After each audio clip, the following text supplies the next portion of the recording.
Somewhere inside every restless mind, there is a part that is tired of carrying everything, not weak, just tired. These Buddhist stories are not about escaping life or pretending pain does not exist. They are about people who worried, overthought, feared tomorrow, regretted yesterday, and searched for peace in the middle of days. People exactly like the one listening right now. Buddhism teaches that the mind can become a storm, but it can also become still water. 20 stories are waiting ahead, 20 struggles, 20 quiet lessons, 20 doors leading back to the breath, the present moment, and the peace already hidden beneath the noise. These are stories about releasing what the heart was never meant to carry forever alone. We begin with a monk who believed peace meant having no thoughts. Wherever your mind has taken you today, this is for you. He had left his family, his work, and the noise of the village because he wanted silence. He found a monastery beside a mountain. The mornings were quiet there. Mist rested on the roofs. Birds called from the trees. The monks walked slowly, ate simple food, and spoke only when words were needed. It looked like peace, but inside him, nothing was peaceful. The moment he closed his eyes, his mind became louder. He remembered mistakes from many years before. He imagined problems that had not happened. He replayed conversations, changed his answers, defended himself, blamed himself, and prepared for arguments with people who were not even there. We recognize this. The body can be sitting in a quiet room while the mind is running through 100 different lives. The monk believed he was failing. He had come to the monastery to become calm. Instead, he had discovered how much noise he had been carrying. Each morning, he sat with the others in the meditation hall. He straightened his back. He placed his hands in his lap. He followed his breath. One breath, then another. For a few seconds, there was calm. Then a thought appeared. What if I never become peaceful? He pushed the thought away. Another came. Why did my brother speak to me that way before I left? He pushed that one away too. Then came a memory of his father. Then hunger. Then anger. Then shame. Then the sound of someone breathing too loudly beside him. The harder he tried to silence his mind, the louder it became. He began treating every thought like an enemy entering through an open gate. He fought each one. He judged each one. He became angry at himself for thinking. By the end of meditation, his body was still, but his heart was exhausted. One evening, he went to the oldest teacher in the monastery. The teacher was sweeping dry leaves from the stone path. The monk bowed and said, "Master, my mind will not obey me." The teacher continued sweeping. The monk waited. Finally, the teacher asked, "What do you want your mind to do?" "I want it to become silent." The teacher looked toward the trees. Wind moved through the branches. Leaves rubbed against one another. A bird called from somewhere beyond the wall. "Make the forest silent," the teacher said. The monk looked confused. "I cannot." "Why not?" "Because the wind is moving. The birds are calling. The leaves are falling." The teacher nodded. "Then why do you demand from your mind what you do not demand from the forest?" The monk had no answer. The teacher placed the broom against the wall. "A mind produces thoughts," he said. "That is what minds do. Your suffering does not come only because thoughts appear. It comes because you believe every thought must be stopped, followed, answered, or feared." The monk listened, but he was not satisfied. "So I should let my thoughts control me?" The teacher smiled. "Does every bird that flies across the sky control the sky?" "No." "Does every cloud remain?" "No." "Then sit like the sky." The next morning, the monk returned to the meditation hall. He closed his eyes. A thought appeared. "You are doing this badly." His old habit rose immediately. Push it away. But he remembered the teacher. sit like the sky. So he did nothing. He noticed the thought. He felt the discomfort it created. He watched it remain for a moment. Then it changed. Another thought came. You have wasted your life. This one hurt more. His chest tightened. He wanted to argue with it. He wanted to prove it wrong. Instead, he silently said, "A thought is here." Not the truth, not a command, just a thought. He returned to the breath. The thought remained nearby for a while, like a visitor waiting to be served. When the monk gave it nothing, it slowly left. Then another visitor arrived, then another. Some were small, some carried old pain. Some came wearing the voice of people who had criticized him. Some sounded like fear, pretending to be wisdom. Some sounded like planning, but were only worry walking in circles. He began to see the difference. A useful thought pointed toward an action. An anxious thought demanded the same answer again and again, but was never satisfied. For the first time, the monk understood that silence was not the absence of thought. Silence was the absence of struggle with thought. This changed his practice. He no longer entered meditation as a soldier entering battle. He entered as a man sitting beside a river. Thoughts moved past him, memories moved past him, fear moved past him. Some days the river was gentle, some days it rushed, but he stopped jumping into the water after everything that floated by. This is one of the quiet lessons Buddhist practice gives us. You do not need to empty the mind before you can rest. You do not need to solve every thought before you can breathe. The mind will speak. It will bring you yesterday. It will carry you into tomorrow. It will invent dangers. It will reopen wounds. It will sometimes confuse a possibility with a certainty. But you are not required to follow it everywhere it goes. This is mindfulness, not destroying thought, knowing thought as thought, knowing fear as fear, knowing memory as memory. We suffer because we often meet a thought and immediately become it. A thought says, "I am not enough," and suddenly it feels like a fact. A thought says, "Something terrible will happen," and the body begins preparing for a disaster that exists only in the mind. A thought says, "I should have done better," and we punish the person we are now for what the person we were did not yet understand. The monk had lived this way for years. Many of us have too. We try to control the mind through force. We tell ourselves to stop worrying, stop remembering, stop feeling, be grateful, be calm. But the command becomes another sound inside the noise. The mind does not become peaceful because it is threatened. It becomes peaceful because it is understood. Weeks passed. The monk still had thoughts. He still remembered painful things. He still worried sometimes, but he no longer treated each thought as an emergency. When anger came, he noticed heat in the body. When fear came, he noticed tightness in the chest. When regret came, he noticed the mind returning to a door that could no longer be opened. He watched, he breathed, he stayed. And because he stayed without fighting, many thoughts left more quickly than they ever had before. One evening, the old teacher found him sitting beneath a tree. "Is your mind silent now?" the teacher asked. The monk smiled. "No." The teacher sat beside him. "Then what has changed?" "I no longer need it to be silent before I can be at peace." The teacher nodded. That was the answer. Peace was never hiding at the end of thought. It was hiding in the moment he stopped chasing every thought to its conclusion.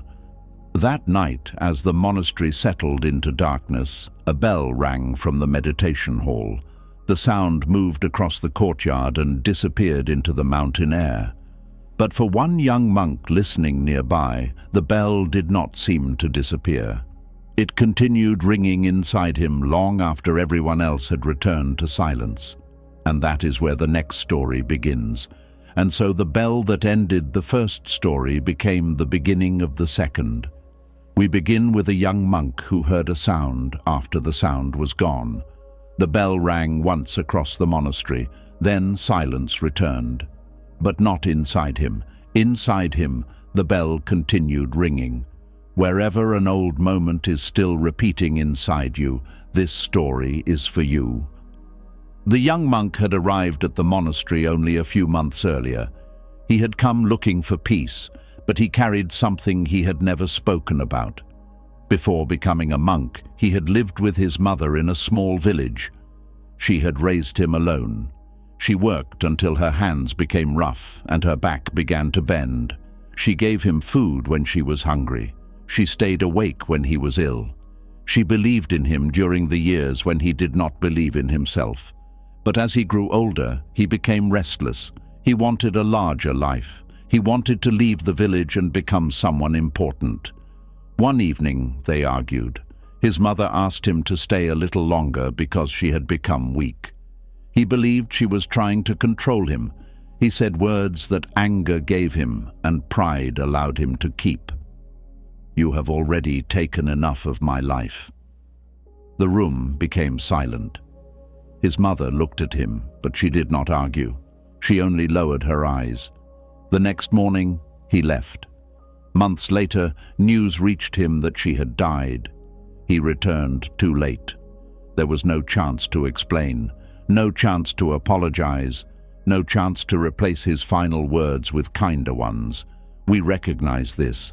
Sometimes the mind does not keep repeating a sound.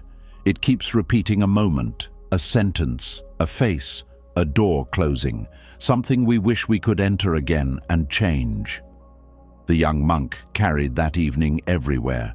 During meals, he heard his own words. During walking meditation, he saw his mother lowering her eyes. At night, he imagined all the things he should have said. "Thank you. Forgive me. I was angry. I did not mean it. I loved you more than I knew how to show." But the past did not answer. It only repeated itself. Then came the night of the bell. The sound moved through the monastery and faded, but inside him it continued. He pressed his hands against his ears. The ringing remained. He went outside. The courtyard was empty. The moon rested above the roofs. He walked to the meditation hall and found the old teacher putting away the wooden striker. "Master," he said, "the bell will not stop." The teacher looked at him. "The bell has already stopped." "Not for me." The teacher sat on the stone steps. The young monk sat beside him. For a while neither spoke. Then the teacher asked, "What else continues inside you after it has ended?" The question opened something. The young monk looked down. He told the teacher about his mother. He spoke about the argument.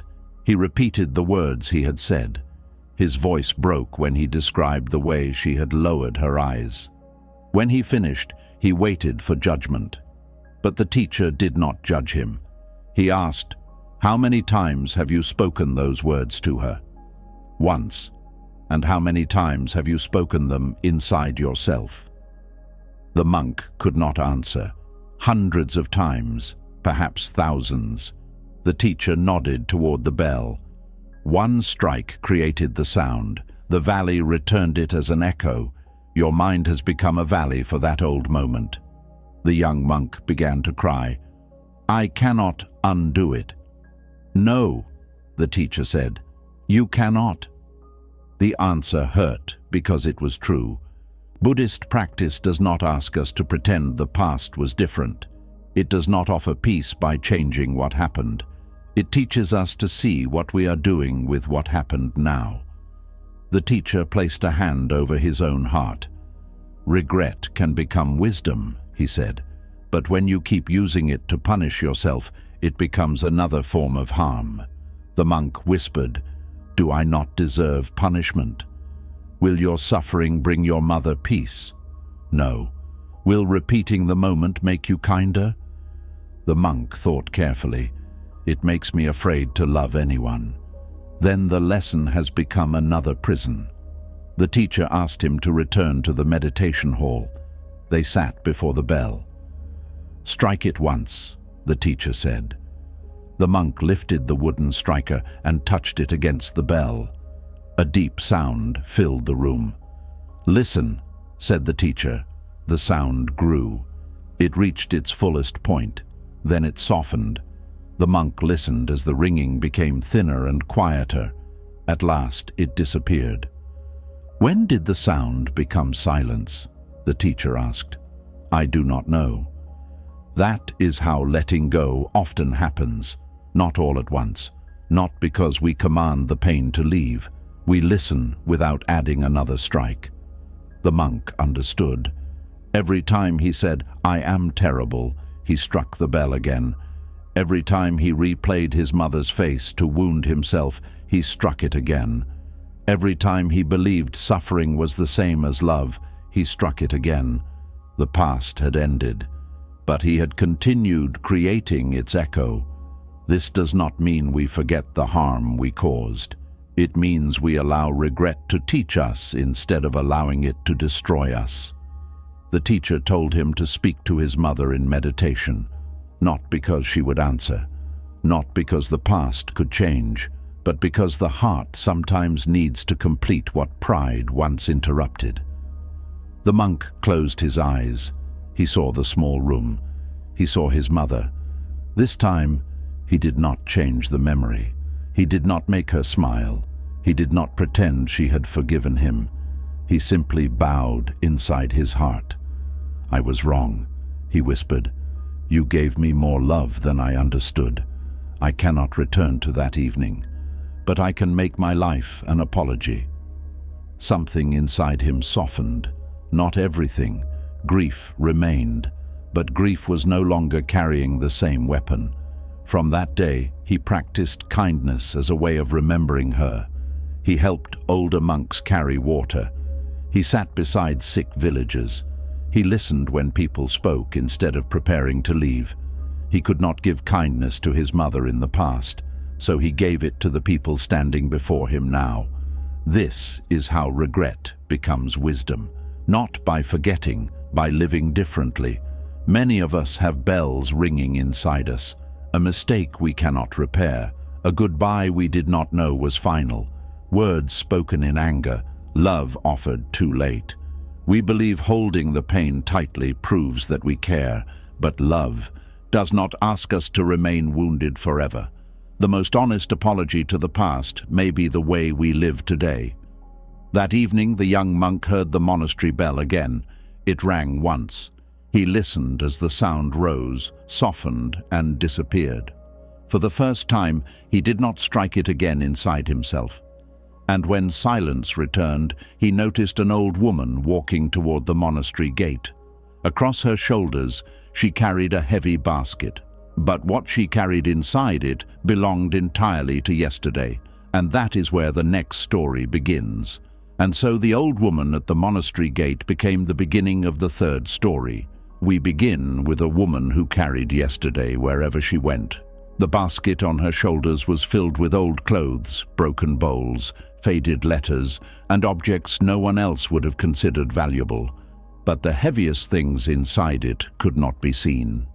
Wherever the past still feels heavier than the present, this story is for you. The woman lived in a village below the monastery. Every morning she walked through the narrow streets carrying the same large basket. The villagers knew her well. Some greeted her kindly, others watched her with sadness. Children sometimes asked what was inside the basket. She never answered. She only pulled it closer and continued walking. Many years earlier, the woman had lived in a small house with her husband and daughter. Their life had not been rich, but it had been warm. Her husband repaired farming tools. Her daughter sang while sweeping the floor. In the evenings, they ate together beside a small oil lamp. Then sickness entered the village. It took her husband first. A year later, her daughter also died. The woman remained inside the same house, surrounded by everything they had touched. She could not throw anything away. Her husband's old shirt remained beside the bed. Her daughter's cracked cup stayed near the window. She kept a wooden comb with several strands of her daughter's hair still caught between its teeth. At first, these objects comforted her. Then they became something else. She began carrying them from room to room. Soon, she placed them inside a basket. She believed that if she kept the basket close, she would remain close to the people she had lost. We recognize this. Grief makes ordinary things feel sacred. A piece of clothing is no longer clothing. A chair is no longer a chair. A familiar smell can open a door that time had almost closed. We hold these things because letting go feels like another death. The woman carried the basket to the market. She carried it to the well. She carried it while gathering firewood. She even slept beside it. Over the years, more things entered the basket. A letter from a friend who had stopped visiting. A piece of cloth from the home she once shared with her sister. A stone from the path where her daughter had fallen as a child. Soon, she was not carrying only the people she loved. She was carrying every ending, every disappointment, every word that had hurt her, every life she might have lived. The basket became so heavy that her back bent beneath it. Still, she refused to put it down. One morning, she climbed the mountain path toward the monastery. She had heard that the monks could teach people how to stop suffering. She arrived at the gate, tired and breathing hard. The young monk, who had finally allowed the bell inside him to become silent, saw her standing there. He offered to carry the basket. She stepped away. "No one touches this." The old teacher came to the gate. The woman bowed. "I have come for peace," she said. The teacher looked at the basket. "Then you may need both hands." She did not understand. He invited her into the courtyard. The teacher began walking slowly toward the meditation hall. The woman followed. After several steps, she stopped to rest. The teacher waited. They continued. Again, she stopped. Again, he waited. At last, she became frustrated. "Why is the hall so far away?" "It is not far," the teacher said. "Your load is heavy. This basket contains my life." "No," the teacher replied gently. "Your life is the one trying to carry it." The woman held the basket more tightly. "You do not understand. These things are all I have left." The teacher sat beneath a tree. The woman remained standing. He pointed to the ground beside him. "Put it down only while we speak." "I cannot." "Then we will speak while you suffer." Something in his voice was so calm that the woman slowly lowered the basket. The moment its weight left her shoulders, her body trembled. She had carried it for so long that lightness frightened her. She sat beside the teacher but kept one hand on the basket. The teacher asked her to show him what was inside. She removed her husband's shirt. She told him how he had, laughed. She removed her daughter's cup. She described the way the girl had sung. One object after another came out. With every object came a story. With every story came tears. The teacher listened. He did not tell her to stop crying. He did not say that everything happened for a reason. He did not ask her to forget. Buddhist compassion does not rush grief. It sits beside grief until grief no longer feels abandoned. When the basket was empty, the woman looked inside it. For the first time in years, there was nothing there. She began crying harder.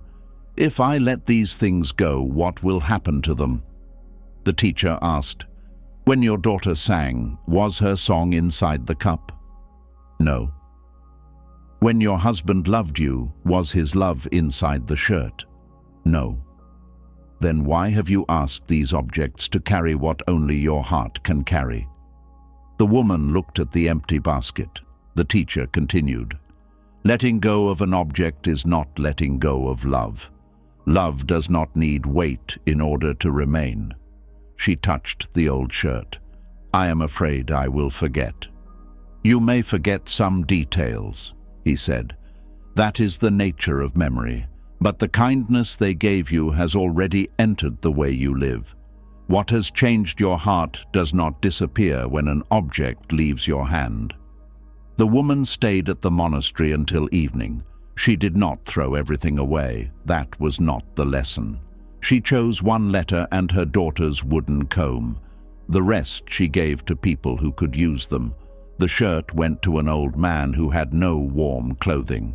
The bowls went to a family whose home had burned. The blanket went to a mother with a newborn child. Objects that had been resting inside grief began serving life again. When the woman lifted the basket, it was almost empty. Her back still hurt. Years of carrying could not be undone in one afternoon, but she stood more upright. Before leaving, she asked the teacher, "What should I do when yesterday becomes heavy again?" "Put it down," he said. "For how long?" "For one breath, then another." This is how release begins, not by forcing ourselves to forget, not by pretending the loss no longer matters. We put the burden down for one breath. We notice that love remains. Then we put it down for another. Many of us carry invisible baskets, old shame, old anger, promises that were broken, versions of ourselves we wish we could become again.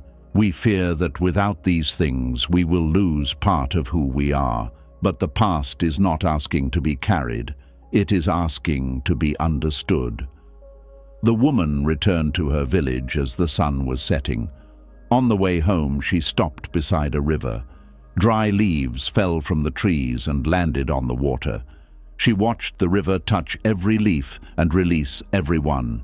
It kept nothing, yet it lost nothing by continuing to flow.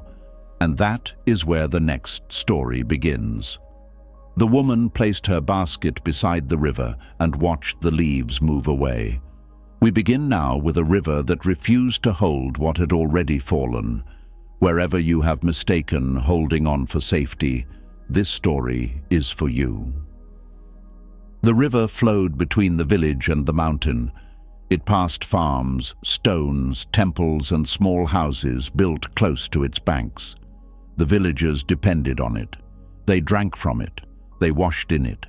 They carried water from it to their fields. Children played beside it during the hot season. The river gave itself to everyone, but it belonged to no one. Near the river lived an old monk in a small wooden hut. He had spent many years watching the water. People often came to him with questions. Why did this person leave? Why did my plans fail? Why can I not stop thinking about what happened? Why does everything I love change? The monk rarely answered immediately. He asked people to sit beside the river. Many became impatient. They had come for words. He gave them water. One autumn morning, a young widow arrived at his hut. Her husband had died 2 years earlier. Since then, she had refused every invitation from her family. She no longer attended village celebrations. She stopped visiting places where she had once been happy. She believed that enjoying life again would betray the man she had lost. "I do not want to forget him," she told the monk. The monk nodded. "Then remember him." "I remember him every day." "Does remembering bring you love?"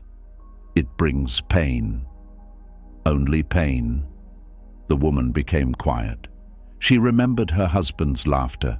She remembered how he used to leave the largest piece of fruit for her.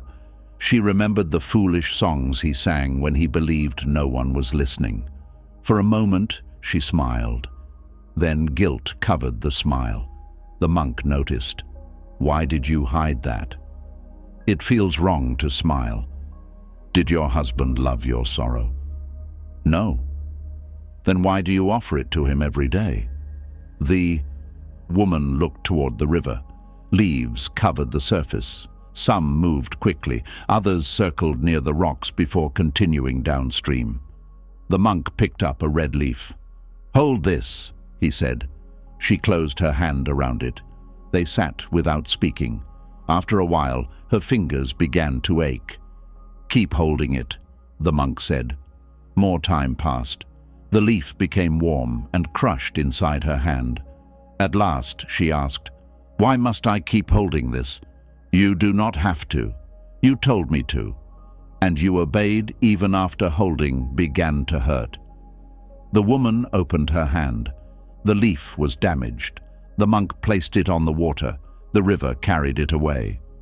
Did the river reject the leaf? He asked. No. Did it refuse to touch it? No. Did it keep it? No. The monk nodded.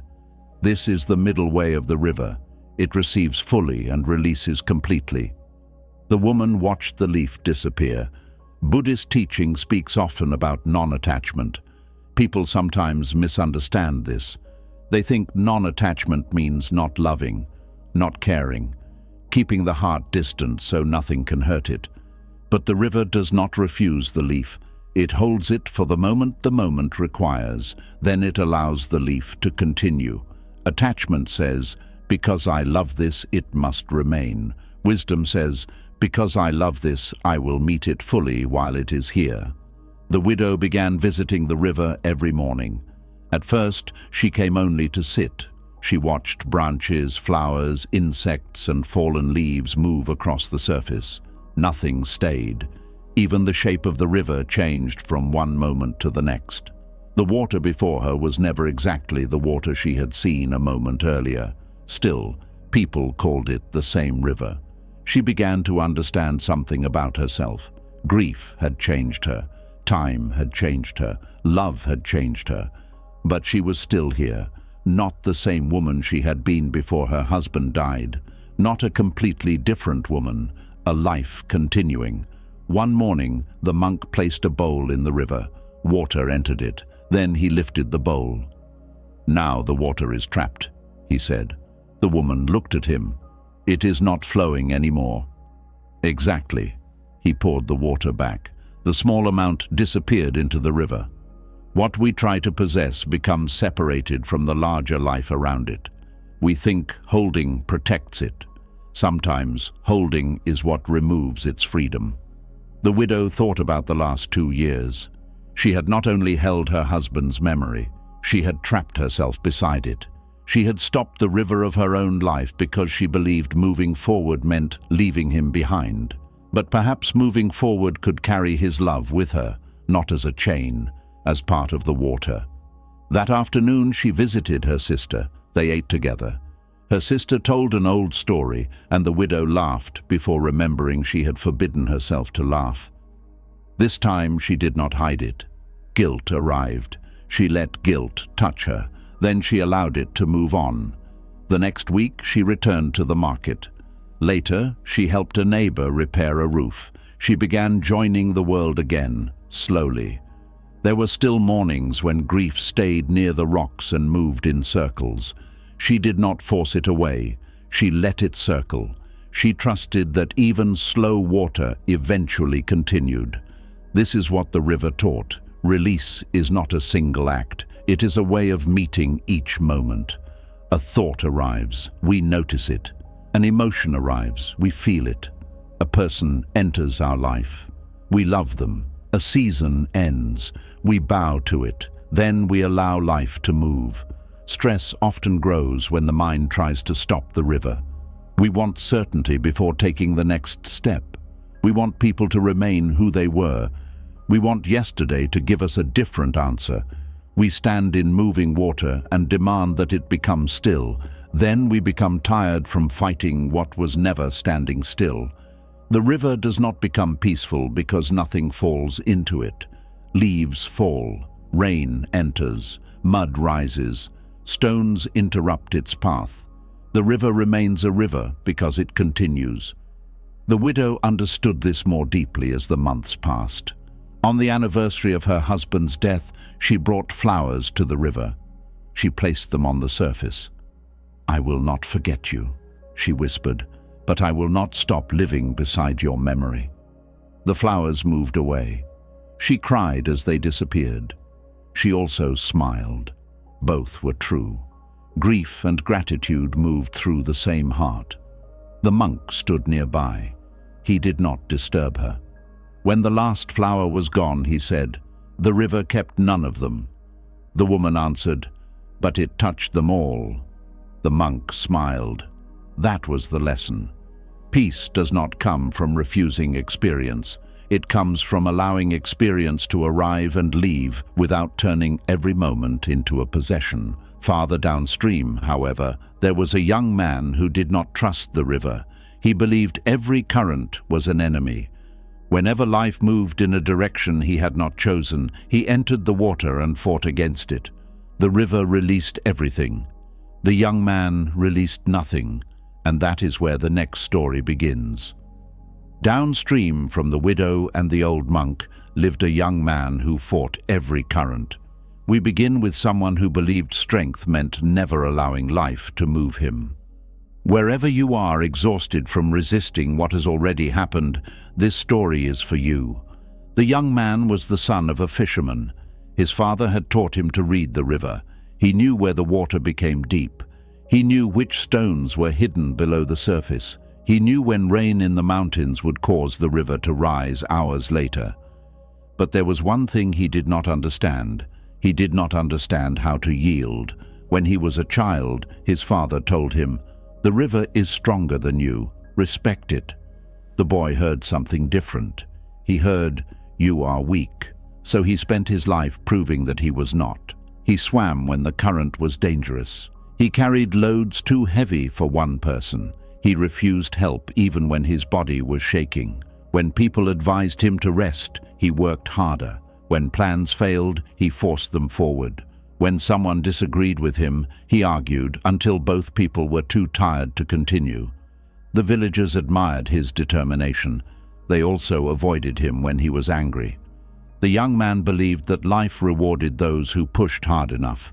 For a while, this belief seemed true. He built a strong boat. He caught more fish than anyone else. He bought a larger house for his family. He became known as a man who could overcome anything. Then the river changed. One rainy season, the water rose higher than the villagers had seen in many years. The current pulled trees from the banks. It carried pieces of fences, roofs, and broken boats downstream. The villagers moved to higher ground, but the young man's new boat was still tied near the river. He had spent years building it. People begged him to leave it. "It can be replaced," his father said. "No," the young man answered. "I will save it." He tied a rope around his waist and entered the water. The current struck his legs. He pushed forward. The water rose to his chest. His father shouted from the bank. "Come back!" The young man continued. Every step became harder. The river did not hate him. It did not know his name. It was simply moving with the force of rain, gravity, and the mountain. But the young man experienced it as a personal challenge. "The current wants to defeat me," he thought. So he fought harder. This is something the mind often does. Life changes. A person leaves. A body becomes ill. A plan fails. Time moves. And the mind says, "This should not be happening to me." The pain may be real, but resistance adds another pain. The pain of demanding that reality be different before we allow ourselves to breathe. The young man reached the boat. He grabbed the rope tied to its front. A broken branch struck him. He lost his footing. The current pulled him away. For the first time, his strength did not help him. The harder he fought, the more tired he became. He kicked against the water. He tried to swim directly toward the shore, but the current carried him downstream. His arms began to fail. Fear entered him, not the fear of losing the boat, the fear of losing his life. Then he remembered something his father had taught him when he was very young. Never swim straight against a strong current. Turn your body. Move across it slowly. Allow some of the water to carry you while you move toward the shore. The young man had forgotten this because it sounded too much like surrender. Now surrender was the only thing left. He stopped fighting the river directly. He turned sideways. For several moments, the water carried him farther downstream. Everything inside him shouted that he was going the wrong way. The shore was not in front of him. His boat was moving away. His village was disappearing behind the rain. Still, he moved across the current. Little by little, the river brought him closer to the bank. His feet touched stones. He grabbed a tree root. The villagers pulled him from the water. He lay on the ground, coughing and shaking. His boat disappeared downstream. No one spoke about it. His father sat beside him. After a long time, the young man whispered, "I lost it." His father answered, "You are alive." "But I worked for years." "Yes." "It is gone." "Yes." The young man waited for his father to make the loss smaller. He did not. Buddhist wisdom does not deny loss. It does not say that possessions, relationships, and dreams mean nothing. It asks us to see clearly. The boat mattered, the work mattered, the grief mattered, but the boat was already gone. Fighting that truth could not bring it back. The young man remained angry for many weeks. He blamed the rain. He blamed the river. He blamed the villagers for not helping him. He blamed his father for letting him build so close to the bank. Underneath every blame was one painful sentence: this was not supposed to happen. One evening, he walked to the old monk's hut. The monk was repairing a fishing net. The young man sat before him. "I have lost everything." The monk looked around. "Everything?" "My boat." "That is not everything. It was my work, my future, my proof that I had made something of myself." The monk placed the net down. "Then perhaps you lost a boat and an idea about who you needed to be." The young man became angry. "You speak as if this is easy." "No," the monk said. "I speak as if it has happened." The words stopped him. The monk continued, "Acceptance does not mean that you like what happened. It means you stop asking the present to become the past." The young man looked toward the river. It had returned to its ordinary level.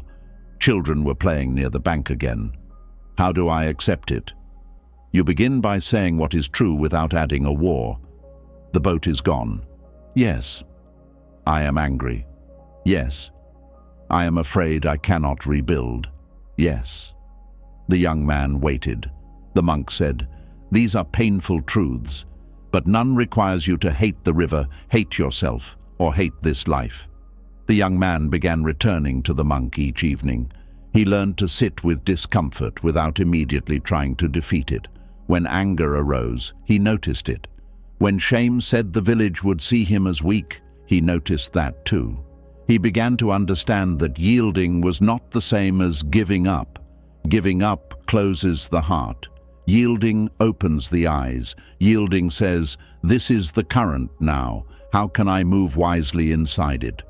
He built another boat, not immediately. First, he helped repair the boats of other fishermen. He accepted tools from neighbors. He allowed his father to advise him. The new boat was smaller. It was also built farther from the riverbank. The young man no longer used work to prove that nothing could break him. He had already learned that life could break plans, possessions, and pride. He also learned that being changed was not the same as being destroyed. Many of us are fighting currents right now.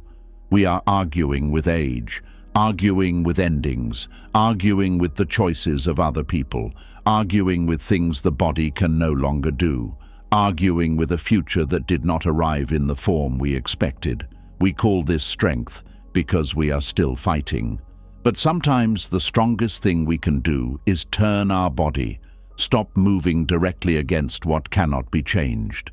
Allow reality to carry us far enough to find a wiser way toward the shore.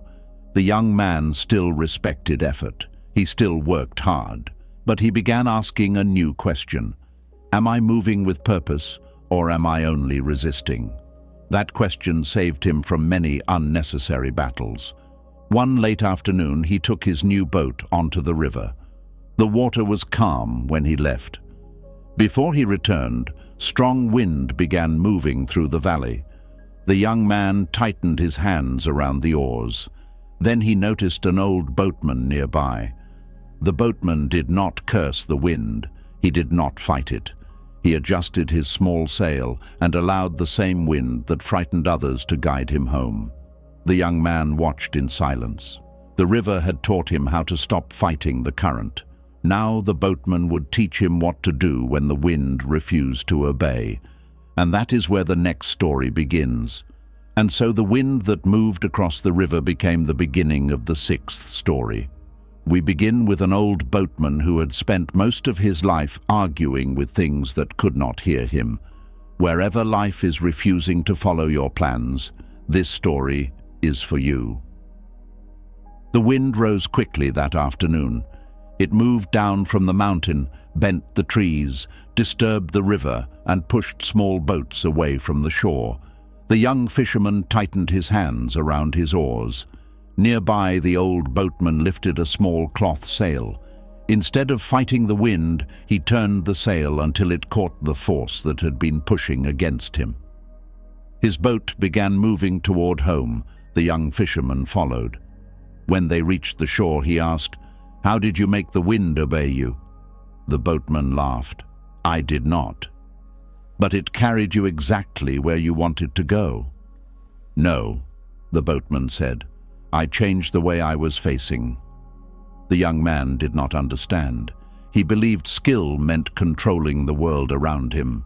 The old boatman knew that real skill often meant seeing clearly what could not be controlled and adjusting, without anger. But he had not always lived this way. When he was younger, he had been known across the river villages for his bad temper. He cursed the rain when it came too early. He cursed the sun when it stayed too long.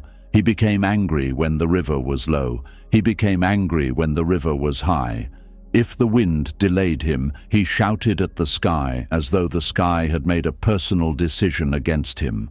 We recognize this. Sometimes we know that life cannot hear our complaints, but we complain as if it should answer. Why now? Why me? Why did this person change? Why did the plan fail? Why did the body become tired? Why did the door close after we worked so hard to reach it? The questions are human, but suffering grows when questions become demands. The young boatman had a wife who often waited for him beside the river. She would see his face from a distance and know whether the wind had been kind. If it had not, he brought the storm home with him. He blamed the weather. He blamed the river. He blamed the other fishermen. He blamed his boat. Even on calm evenings, his mind remained rough. One day, a strong wind pushed his boat far downstream. He fought it for hours. He pulled the oars until his hands bled. Every time the boat moved sideways, he forced it back. He refused to change direction because he had decided where he should arrive. By sunset, he was exhausted. An old nun was sitting near the riverbank where his boat finally reached land. She had been walking between villages and had stopped to rest. The boatman jumped from the boat and began cursing the wind. The nun listened. When he finished, she asked, "Did the wind promise to follow your wishes?" He looked at her angrily. "Of course not. Then who broke the agreement?" "There was no agreement." The nun nodded. "Yet you are behaving as if you have been betrayed." The boatman became quiet. The nun picked up a dry leaf. She held it in the air, and the wind carried it several steps away. "The leaf goes where the wind takes it," she said. "A human being can do something wiser. We can see where the wind is moving and choose how to meet it." "So I should become like a helpless leaf?" "No, a leaf has no awareness. You do." She pointed toward his boat. "You have an oar. You have a sail. You have knowledge of the river, but anger has made you use all three badly." The words stayed with him. The next morning, the wind returned. His first reaction was the same. His jaw tightened. His mind said, "Not again." Then he remembered the nun. He stopped shouting. He watched the water. He studied the direction of the wind. He turned the boat instead of forcing it straight ahead. The journey took longer than he had planned, but he reached home with strength still left in his body. For the first time, he noticed how much energy anger had been taking from him. The wind had not exhausted him. His argument with the wind had. This is one of the quiet truths Buddhist practice gives us. Pain and resistance are not always the same thing. Rain may fall, plans may change, people may disappoint us, age may alter the body, loss may enter without permission. These things can hurt, but then the mind adds another voice. This must not be happening. I cannot bear this. Life should be different. That second voice turns difficulty into war. The boatman began watching this voice. When the wind changed, he noticed his anger before obeying it. When customers arrived late, he noticed impatience. When his wife disagreed with him, he noticed the need to be right. He did not become passive. He still made choices. He still protected his boat. He still refused dangerous journeys. But he stopped believing that anger was required for action. Years passed. He became one of the safest boatmen on the river. People trusted him because he did not panic when the weather changed. He knew when to move. He knew when to wait. He knew when to turn back. He understood that acceptance was not weakness. Acceptance was the clear place from which wise action could begin. The young fishermen listened to all of this while they tied their boats to the shore. "So peace comes from giving up control?" he asked. The boatman shook his head. "Peace comes from knowing where control ends." He pointed to the sail. "I cannot command the wind, I can adjust the sail." He pointed to the river. "I cannot stop the current, I can choose when to enter it." Then he placed a hand over his chest. "I cannot stop every feeling from arising, but I can choose which feeling becomes my guide. This is our work too. We cannot control every thought. We cannot make other people understand us. We cannot force life to return what it has taken, but we can adjust the sail. We can soften the body. We can stop feeding the argument. We can ask, what is possible now?" That evening, dark clouds appeared above the mountain. The wind carried the smell of heavy rain. The old boatman looked toward a village below the hill. People had already begun running from house to house, warning one another that a terrible storm was coming. No rain had fallen yet. Still, fear had entered every home. The boatman had learned not to argue with the wind, but the village would now have to learn not to suffer the storm before it arrived. And that is where the next story begins. The dark clouds gathered above the river, and fear reached the village before the rain did. We begin with a village that suffered through the same storm many times, once in rumor, once in imagination, once in every anxious conversation, and only once in the sky. Wherever tomorrow is stealing the peace of today, this story is for you. The village stood between the river and a low mountain. The people there were used to rain.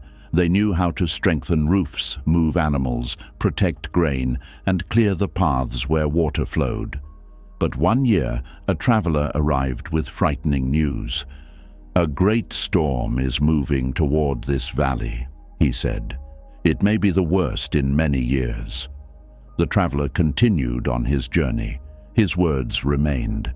By evening, everyone in the village had heard a different version. Some said the river would rise above the houses. Some said the mountain would break apart. Some said every field would be destroyed. No one knew where these details had come from. Fear had created them. We recognize this. A small piece of uncertainty enters the mind. Then the mind begins building. One possibility becomes 10. 10 possibilities become certainty. Before anything has happened, the body is already living inside the disaster. That night, almost no one slept. People moved furniture. They argued about where to hide. Families gathered food they did not need. Some people blamed the village leader for not protecting them from a storm that had not yet arrived. Others blamed the monks for not praying hard enough. A merchant raised the price of oil and rice. A farmer accused his neighbor of stealing rope. Two brothers fought over which house was safer. The storm remained beyond the mountain, but fear was already damaging the village. At the edge of the fields lived an elderly nun named Sona. She had a small hut, a vegetable garden, and 2 clay jars of drinking water. When she heard the warning, she checked her roof. She brought her tools inside. She covered the firewood. Then she sat beneath the doorway and drank tea. A frightened woman saw her and became angry. "How can you sit there? Do you not know what is coming?" "I know a storm may come." "Then why are you calm?" "Because fear cannot strengthen my roof." The woman shook her head. "You are not taking it seriously." Sona looked toward the clouds. "I have repaired what I can repair. I have moved what I can move. Now I am waiting for what is true." The woman returned to the village, but Sona's words followed her. Waiting for what is true. Most people were not doing that. They were reacting to everything the mind invented. The village leader eventually asked Sona to speak to the people. They gathered inside the meeting hall. Faces were tired. Voices were sharp. Children were crying because they had been listening to the fear of adults. Sona placed an empty bowl before her. "What is inside this bowl?" she asked. "Nothing," someone replied. She poured in a little water. "What is inside it now?" "Water." She added a handful of soil. The water became dark. "What changed the water?" "The soil." Sona nodded. "The warning was water. Your thoughts added the soil." The villagers became quiet. One man stood. "Are you saying the storm is not dangerous?" "No," Sona answered. "I am saying we should meet the storm that comes, not the 100 storms created by fear." Another person asked, "What if the worst happens?" "Then we will respond to the worst when it becomes present." "But we must think ahead." "Yes, thinking ahead can become preparation. Repeating disaster without action is worry." This difference was important. Preparation looks at danger and asks, what can be done? Worry looks at danger and asks the same frightening question again and again. Preparation eventually rests. Worry believes resting is unsafe. Preparation gathers what is needed. Worry gathers proof that nothing will ever be enough. The nun divided the villagers into small groups. One group checked the roofs of elderly people. Another cleared mud from the water paths. Others moved food to dry storage. Several strong villagers secured the fishing boats. The children filled small bags with grain. No one was told that fear was shameful. Fear was allowed to be there. But it was given useful work. This is part of Buddhist practice. We do not need to destroy fear before acting wisely. We can feel fear and still return to the present. We can notice the heart beating quickly. We can notice the mind producing images. Then we can ask, what needs attention now? Not tomorrow's imagined ruin. This roof, this door, this person, this breath. As the village worked, people became calmer. The danger had not disappeared, but helplessness had. By sunset, everything that could reasonably be prepared had been prepared. Sona asked everyone to return home and rest. Some villagers refused. "How can we sleep?" she answered. "Will staying awake command the clouds to leave?" "No." "Then save your strength for the moment strength is needed." That night, rain began. It struck the roofs and filled the paths. Wind moved through the trees. For several hours, the storm was strong. A small storage building lost part of its roof. 2 trees fell. The river rose but remained inside its banks. By morning, the worst had passed. The village was wet and tired, but it was still standing. People came outside slowly. Some laughed with relief. Others looked embarrassed by the things they had said and done before the storm. They had suffered more in imagination than they suffered in the rain. Sona walked through the village checking on everyone. A man who had spent the night shaking asked her, "How did you know the storm would not destroy us?" "I did not know." "Then how were you calm?" "I did not need to know the ending before meeting the beginning." This is where much of our stress lives. We want certainty before the next moment arrives. We want proof that the person will stay, proof that the plan will work, proof that the body will remain healthy, proof that the future will not hurt us, but life does not give this proof. So the mind tries to protect us by living through every possible pain early. It believes that if we worry enough, we will not be surprised. But worry does not remove tomorrow's pain. It removes today's peace. The villagers remembered the lesson.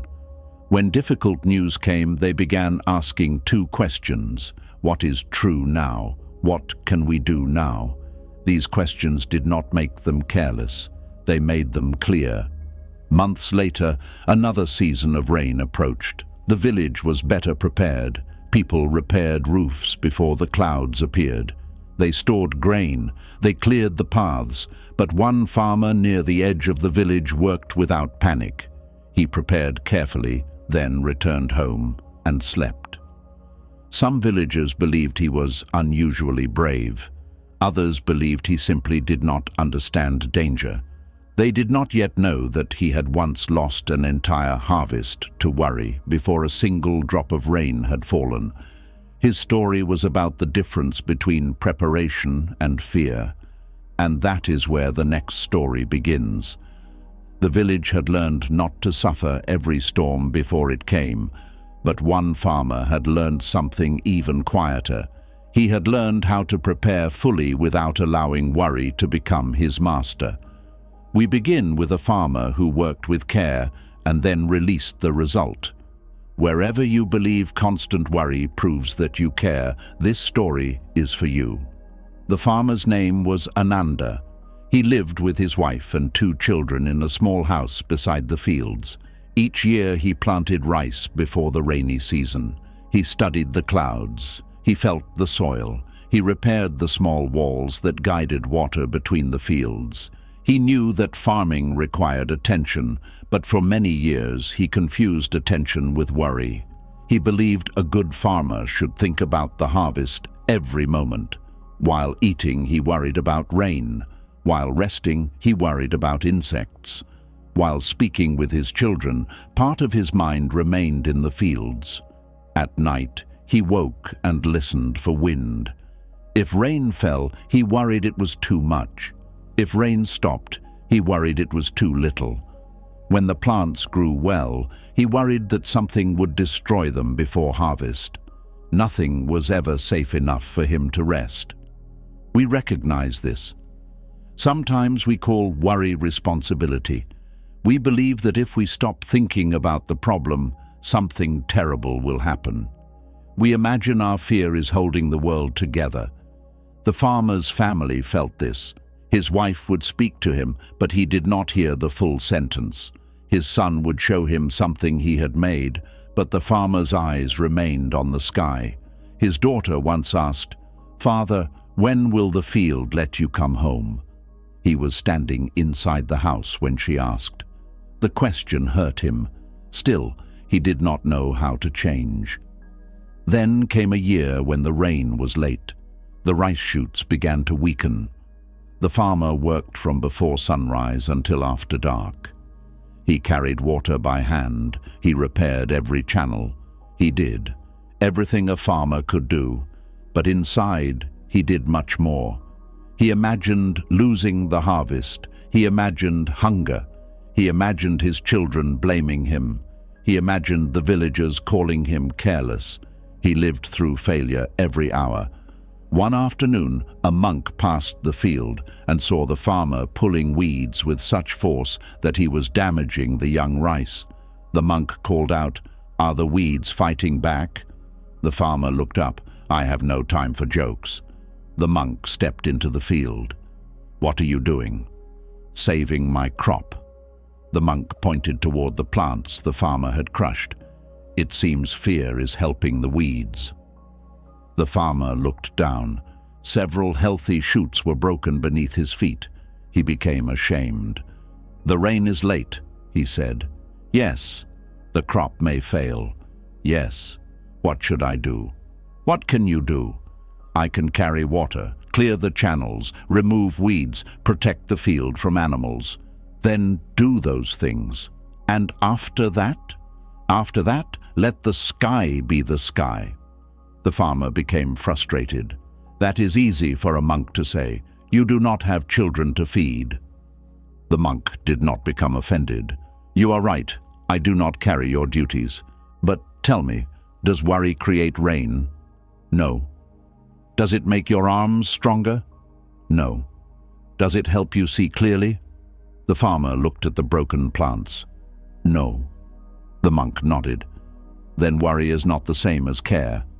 He took a small handful of soil. "Care touches what can be touched." He opened his hand and allowed the soil to fall. "Wisdom releases what cannot be held." The farmer stood silently. The monk continued walking. That evening, the farmer returned home. His daughter was drawing shapes in the dirt beside the house. Usually he would have looked toward the fields even while speaking to her. This time he sat down. "What are you making?" he asked. She looked surprised. "A village." He stayed and watched. The field did not collapse because his mind had left it for a few minutes. The clouds did not punish him for resting. For the first time in weeks, he ate slowly. When worry appeared, he asked himself, "Is there something useful to do now?" If the answer was yes, he did it. If the answer was no, he returned to what was in front of him. This was not easy. Worry had become a habit. It came wearing the face of responsibility. It whispered that rest was dangerous. It told him that a loving father must remain afraid. But he began to see that fear was taking him away from the family he was trying to protect. The next morning he worked carefully. He carried water. He cleared the channels. He removed weeds without harming the rice. At noon there was nothing more to do. His old habit told him to walk around the field searching for new problems. Instead, he sat beneath a tree. He followed his breath. In, out. The field remained uncertain. His breath was present. This is the practice of right effort. Buddhist teaching does not ask us to become careless. It asks us to use energy wisely. Too little effort allows neglect. Too much anxious effort creates exhaustion. Right effort knows what the moment requires and does not add unnecessary struggle. The farmer began living this way. When a fence broke, he repaired it. When insects appeared, he protected the plants. When the sky was dry, he carried water. But when night came, he returned home. He did not carry the entire field into bed. Then, several days later, rain came. It fell gently at first. The farmer stood in the doorway with his family. His children ran outside laughing. He felt relief. He also understood that his peace could not depend entirely on the rain. Another year might be different. A harvest might still fail. The lesson was not that everything would always work out. The lesson was that worry had never been the thing making it work. The crop survived that season. The family had enough food. But the farmer's greatest harvest was not rice. It was the return of his attention. He began hearing his wife again. He noticed his children growing. He tasted his meals. He slept when there was nothing useful to do. The future still mattered. It simply stopped consuming the present. Many of us stand beside our own fields, a child we are worried about, a decision we cannot control, a body awaiting an answer, money that may not be enough, a relationship whose future is unclear. We watch these things in the mind day and night. We believe that turning our attention away, even briefly, is the same as abandoning them.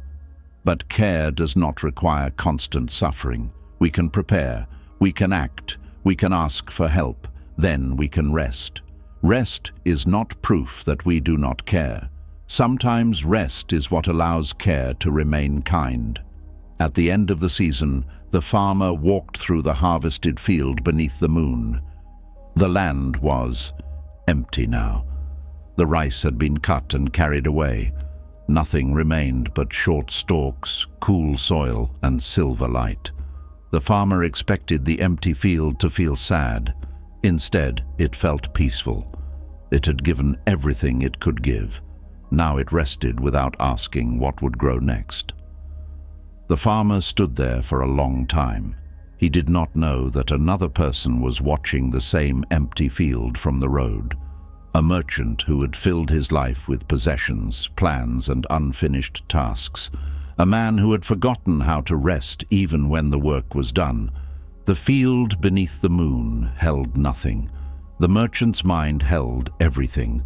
And that is where the next story begins. And so the empty field beneath the moon became the beginning of the 9th story. We begin with a field that had nothing left to prove. The rice had been cut.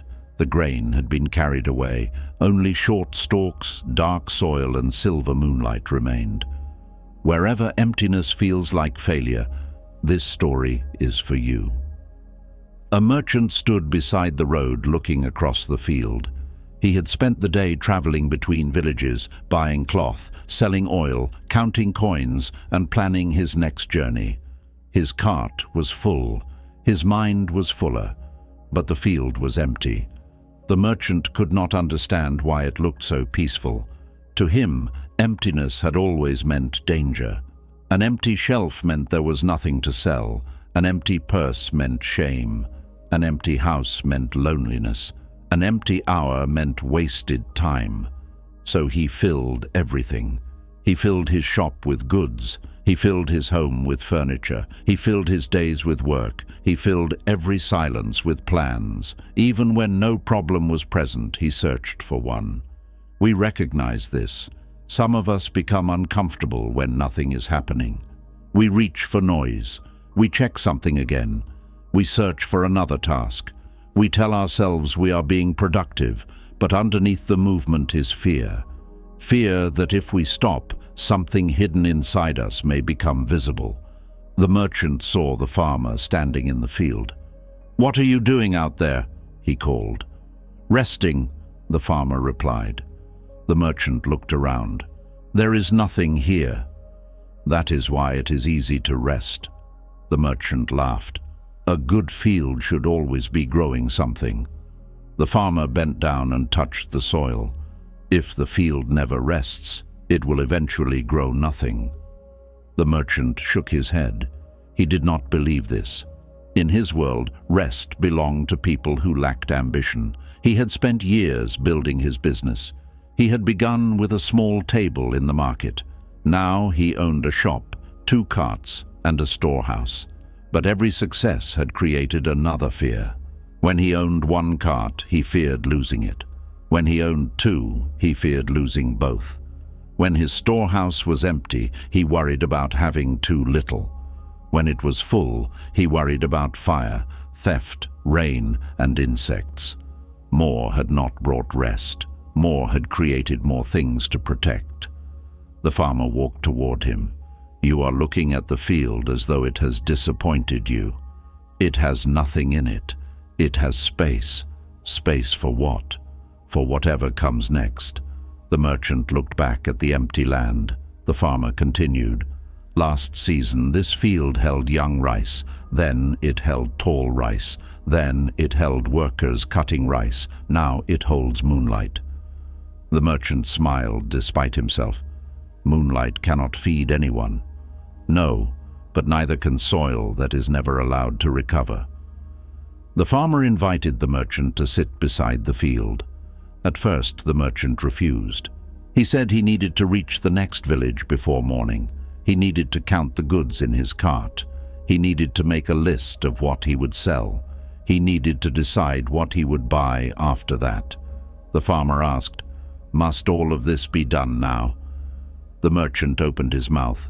Then he stopped. No, none of it had to be done at that moment. Still, sitting felt dangerous. He lowered himself beside the road. The farmer said nothing. Crickets moved in the grass. A cool wind crossed the empty field. The moonlight rested on the soil without asking it to produce anything. The merchant's mind began working immediately. "You are wasting time. Someone may steal from the shop. You may forget an important task. Tomorrow may go badly because you are sitting here." He shifted uncomfortably. The farmer noticed. "What are you carrying?" "Nothing." The farmer pointed to the cart. I was not asking about the cart. The merchant looked toward the field. My mind does not stop. Have you ever allowed it to become empty? How do I do that? You do not force emptiness. You stop filling every moment.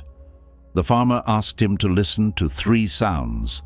The merchant heard the insects, then the wind, then the distant river. The farmer asked him to feel 3 things: the ground beneath him, the cool air on his face, his breath entering and leaving. For several moments the merchant was not in tomorrow. He was not in his storehouse. He was not inside an imagined disaster. He was sitting beside an empty field beneath the moon. Nothing needed to be added. This is one reason emptiness appears so often in Buddhist teaching. Emptiness does not mean that life has no value. It means that nothing exists alone, fixed or complete forever. The field is not only a field. It is soil, rain, sunlight, seed, labor, insects, seasons, and time. The merchant was not only a merchant, he was also a frightened child who had once known hunger. He was a husband, a father, a body that needed sleep, a mind that had learned to survive by preparing for everything. When we hold tightly to one identity, we suffer whenever life asks us to become something else. The field did not complain when it stopped being a place of harvest. It became a place of rest. Later, it would become a place of planting again. The merchant began to see that emptiness was not the end of usefulness. It was part of renewal.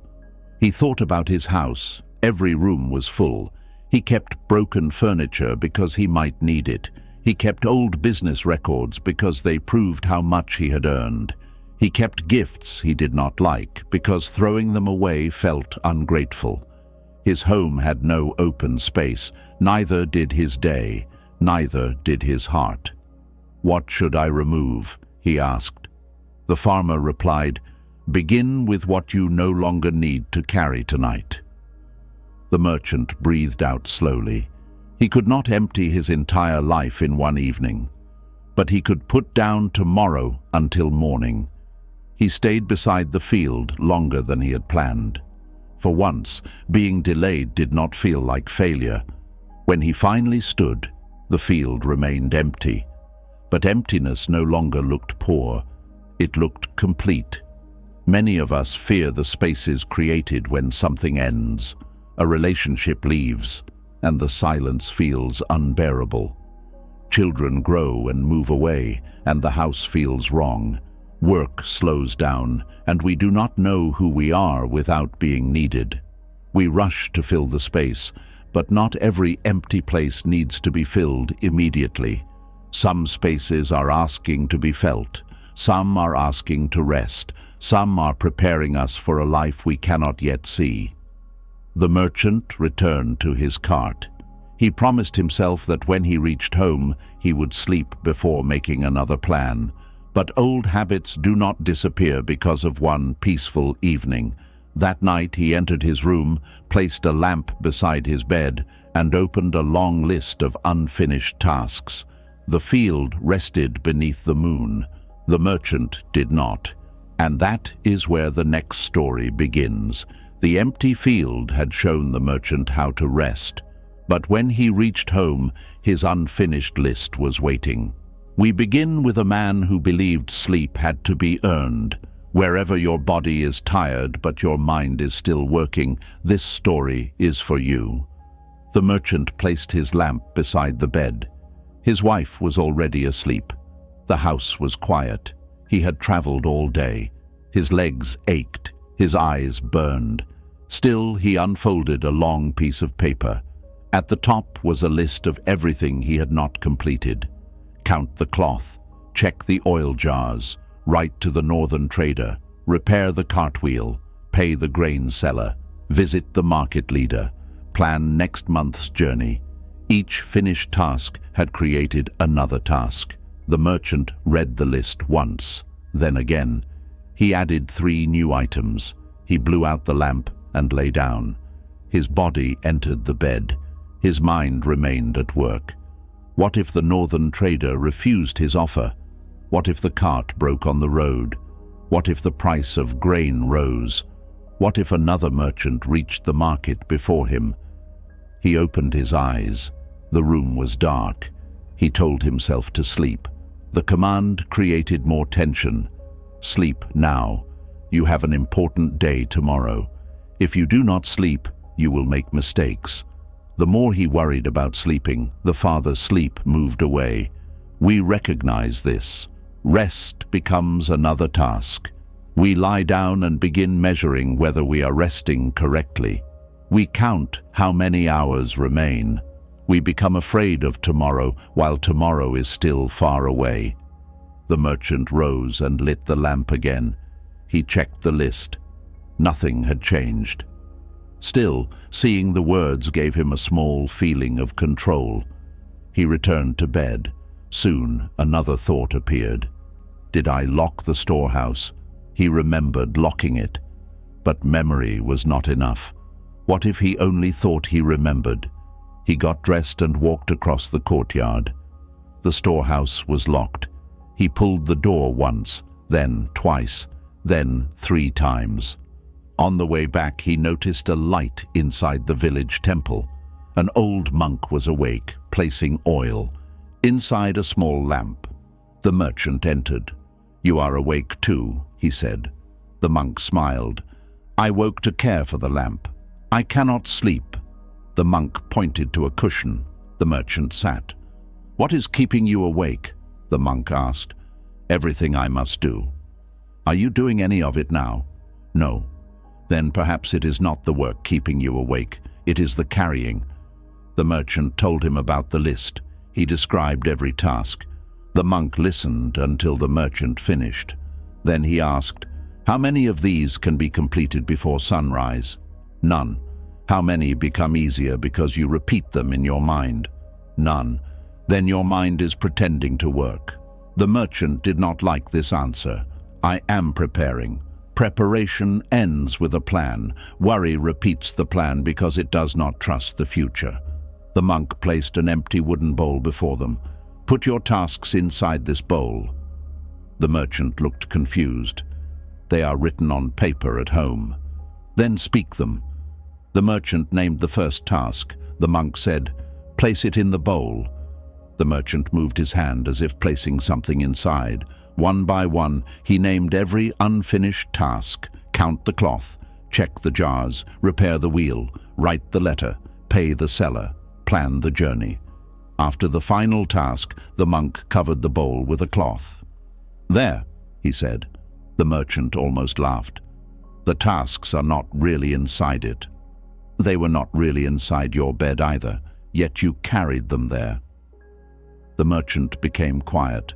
The monk continued, "Tomorrow, you may uncover the bowl. Tonight, let the tasks remain unfinished." The word unfinished disturbed him. He had spent his life trying to close every open door. But what if I forget something? You have a list. What if something goes wrong? Then you will meet what goes wrong. What if I fail? Then you will learn what failure asks from you. The merchant looked at the covered bowl. "I do not know how to stop caring." The monk shook his head. "Rest is not the end of care. Rest protects your ability to care tomorrow."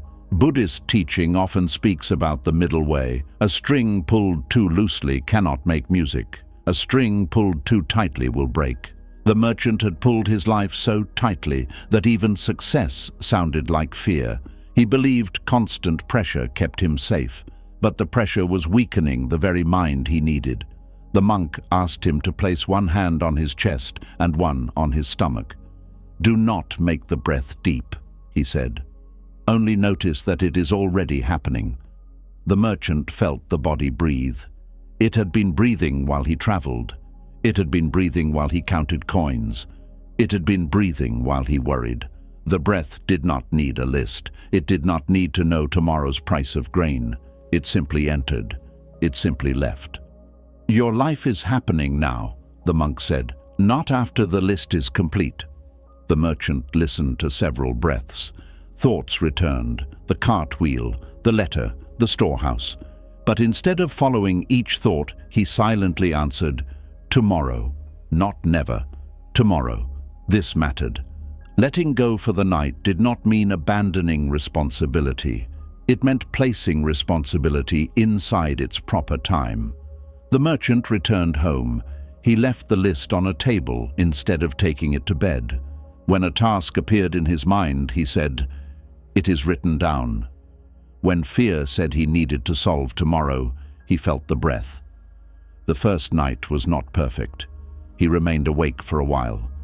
But he stopped turning wakefulness into an emergency. He allowed the body to lie still. Eventually, sleep arrived without being forced. The next morning, he woke before sunrise. The tasks remained, but he met them with a clearer mind. He discovered something surprising. Several things on the list were not necessary. One problem had solved itself. Another could wait. A third could be given to someone else. His tired mind had treated every task as equally urgent. His rested mind could see the difference. Over time, the merchant created a small evening practice. Before bed, he wrote down unfinished work. Then he placed the paper inside a wooden bowl. He covered it. "Tomorrow," he said. His wife noticed that he listened more carefully. His children noticed that he no longer looked toward the door during every meal. The work continued, but it stopped entering every room of his life. Many of us carry unfinished lists, not only tasks, unfinished conversations, unanswered questions, plans for people who do not follow our plans. We believe peace will come when everything is completed, but life is never completely finished. There will always be another message, another need, another uncertainty. If rest depends on completion, rest may never come. Peace begins when we learn to stop in the middle. One evening, the merchant walked through the market after closing his shop. Near the temple gate, he saw a beggar sitting with an empty bowl. The man owned no shop. He kept no written list. He did not know where his next meal would come from. Yet his face was calmer than the merchant's had been even on his most successful day.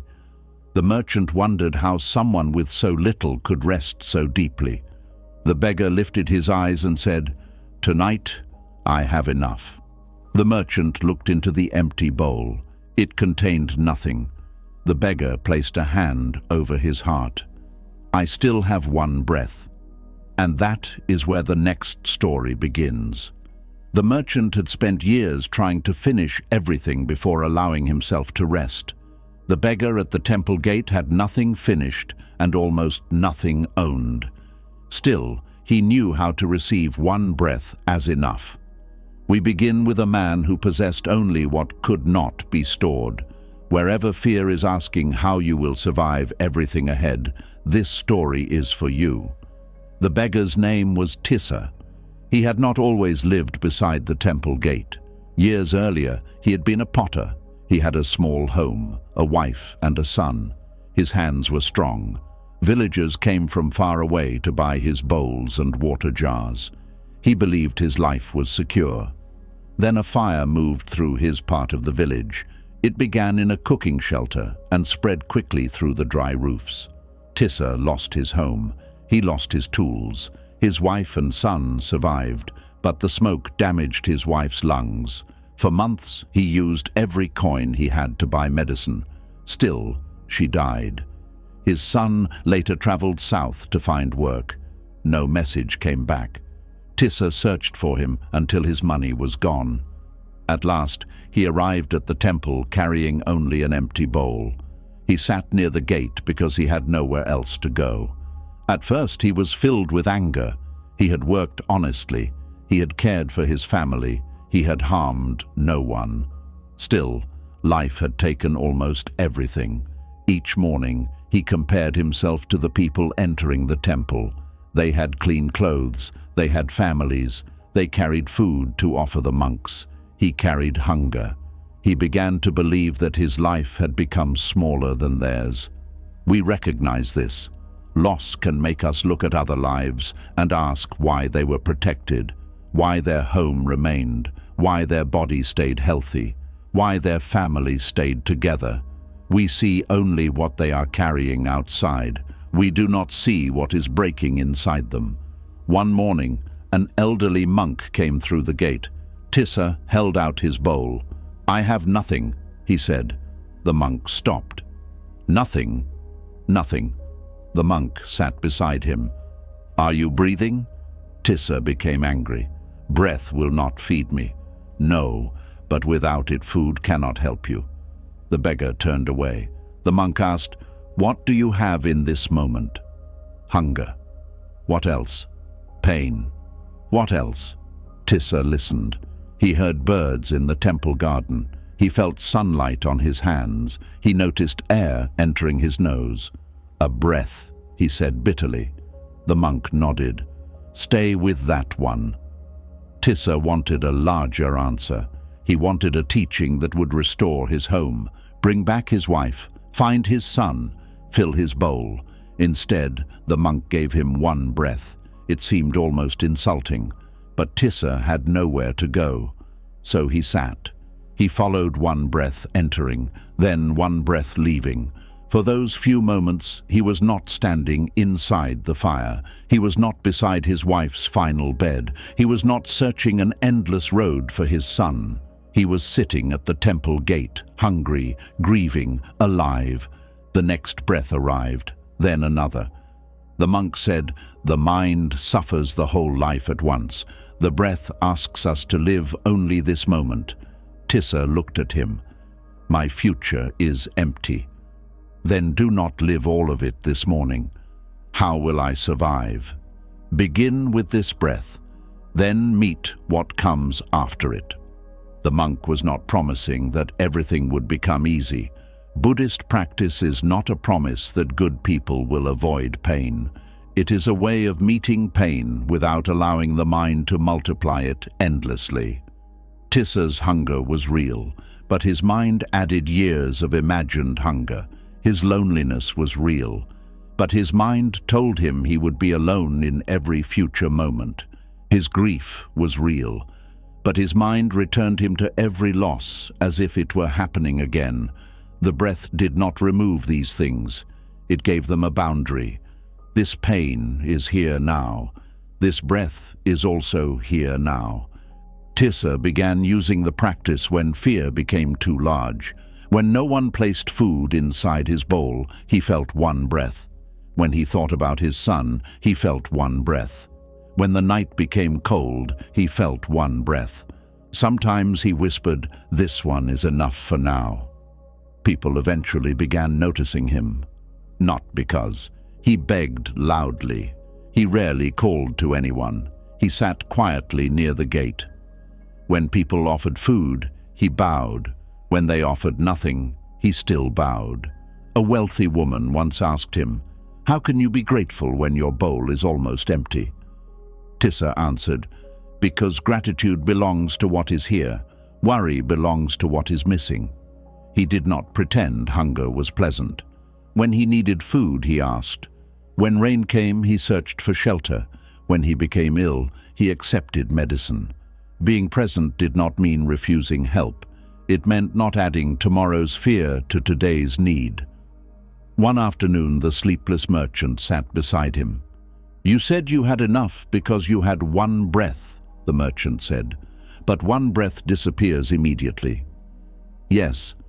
Then how can it be enough?" Tissa smiled. "Because life is given that way." The merchant waited. "Not as 10 years, Tissa continued. "Not as a whole season. Not even as a full day. Life arrives as one moment. The mind demands the entire future before it agrees to feel safe. But no one has ever held the entire future." The merchant looked at his hands. He had spent years trying to hold what had not yet arrived. Tissa lifted the empty bowl. "This bowl is useful because it does not hold yesterday's meal." The merchant smiled. "And because it has space for the next one." Tissa nodded. He had learned from hunger what the merchant was learning from rest. An empty space was not always proof of abandonment. Sometimes it was the place where the next gift could arrive. Months passed. Tissa's life did not suddenly become rich. Some days he ate well, some days he ate little. He still missed his wife. He still watched the road for his son, but he no longer tried to survive every possible tomorrow before sunset. When fear asked, "What if no food comes tomorrow?" he answered, "Tomorrow is not here." When grief asked, "How will you live without them for the rest of your life?" he answered, "I am living this breath. This is not denial, it is mercy." The mind often gathers all future pain into one moment and asks the heart to carry it. No heart can do this, but the heart can carry one breath, one difficult conversation, one lonely evening, one necessary step. Many of us do not need strength for the rest of our lives tonight. We need strength for this moment. The next moment will bring its own breath. One day, a royal carriage stopped near the temple. A king stepped down wearing fine cloth and gold. Servants walked behind him. Guards stood around him. He owned more than Tissa could imagine. Yet the king's face was tense. He had not slept peacefully in many months. He entered the temple searching for something his wealth could not purchase. As he passed the gate, he noticed the beggar breathing calmly beside an empty bowl. The king had everything except a peaceful moment. The beggar had almost nothing except the one moment he was living. And that is where the next story begins. And so the king who passed the beggar at the temple gate became the beginning of the 12th story. We begin with a man who could buy almost anything except one peaceful moment. Wherever success has failed to make your mind feel safe, this story is for you. The king ruled a rich and powerful land. His palace held silk, gold, carved wood, rare flowers, strong horses, and more food than one family could eat in many years. Servants stood nearby before he asked for anything. Musicians played while he ate. His bed was softer than anything most people would ever touch. Still, he could not sleep. Each night, his mind moved through every danger that might reach him. What if another kingdom attacked? What if an advisor betrayed him? What if the people stopped loving him? What if sickness entered the palace? What if everything he built disappeared after his death? We recognize this. The mind does not become quiet simply because life becomes comfortable. Sometimes comfort only gives fear more things to protect. The king believed peace was one more possession he had not yet found. He called physicians, priests, musicians, and merchants. One gave him herbs, another performed a ceremony. A merchant sold him a rare stone said to remove anxiety. The king placed it beside his bed. He remained awake. He built a room where no sound from the city could reach him. The silence became so complete that he could hear his own heart. That frightened him even more. At last, an advisor told him about the temple near the river. "Monks live there with almost nothing," he said, "yet some appear more peaceful than kings." The king did not like the comparison. Still, he went. At the gate, he saw Tissa beside his empty bowl. The beggar bowed and returned to his breath. "How can you sit so calmly?" the king asked. Tissa answered, "I am not trying. To protect a kingdom." The guards became tense. The king lifted his hand. The beggar had spoken the truth. Inside the temple, the oldest teacher received him in a small room. There was no throne, only 2 cushions and a clay lamp.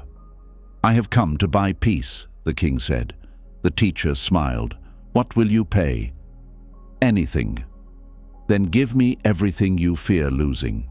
"My wealth." "Your title." The king's face changed. "My title protects the kingdom." "Then keep it. Give me your need to be admired." The king looked away. "Give me your certainty that tomorrow must obey you. Give me the belief that nothing painful should ever touch you." The room became silent. The king had expected a price in gold. The teacher was asking for the habits that made him feel safe. "I cannot give those things away," the king said. "Then you cannot buy peace." The king stood angrily. What kind of teacher refuses a king? The kind who cannot sell what was never for sale. The king left, but the words followed him. That night he noticed what his mind was doing. It was not protecting the kingdom. It was trying to control every possible future. He had armies, walls, laws, and advisors. But no army could stop age. No wall could keep out every illness. No law could force people to love him. No treasure could purchase another day of life. Power had taught him to expect obedience. When reality did not obey, he suffered. The next morning he returned without musicians or servants. The teacher handed him a broom. "Clean the courtyard." "I came to learn peace." "Yes. What does sweeping have to do with peace? The courtyard is here. Your kingdom is mostly inside your mind." The king began sweeping. At first he worked angrily. Then he heard the broom moving over stone. One leaf moved, then another. His breath slowed. For several minutes he was not defending his title. He was only sweeping. The teacher asked, "Where was the kingdom while you worked?" "It still existed." "Did it collapse because you stopped carrying it for a few breaths?" "No." "Then perhaps you are holding more than your duty requires." This became the king's practice. He did not leave the throne. He did not stop caring for his people. He learned to separate duty from fear. Before hearing reports, he sat for 10 breaths. When advisors spoke, he listened to the problem before him instead of inventing 10 more. When fear appeared, he named it as fear. When uncertainty appeared, he stopped calling it disaster. Peace did not come all at once. Some nights he still woke. Some days anger controlled him. But he began to see that a peaceful moment was not hidden far away. It appeared whenever he stopped demanding that the next moment become safe before he entered it. Many of us live like this king.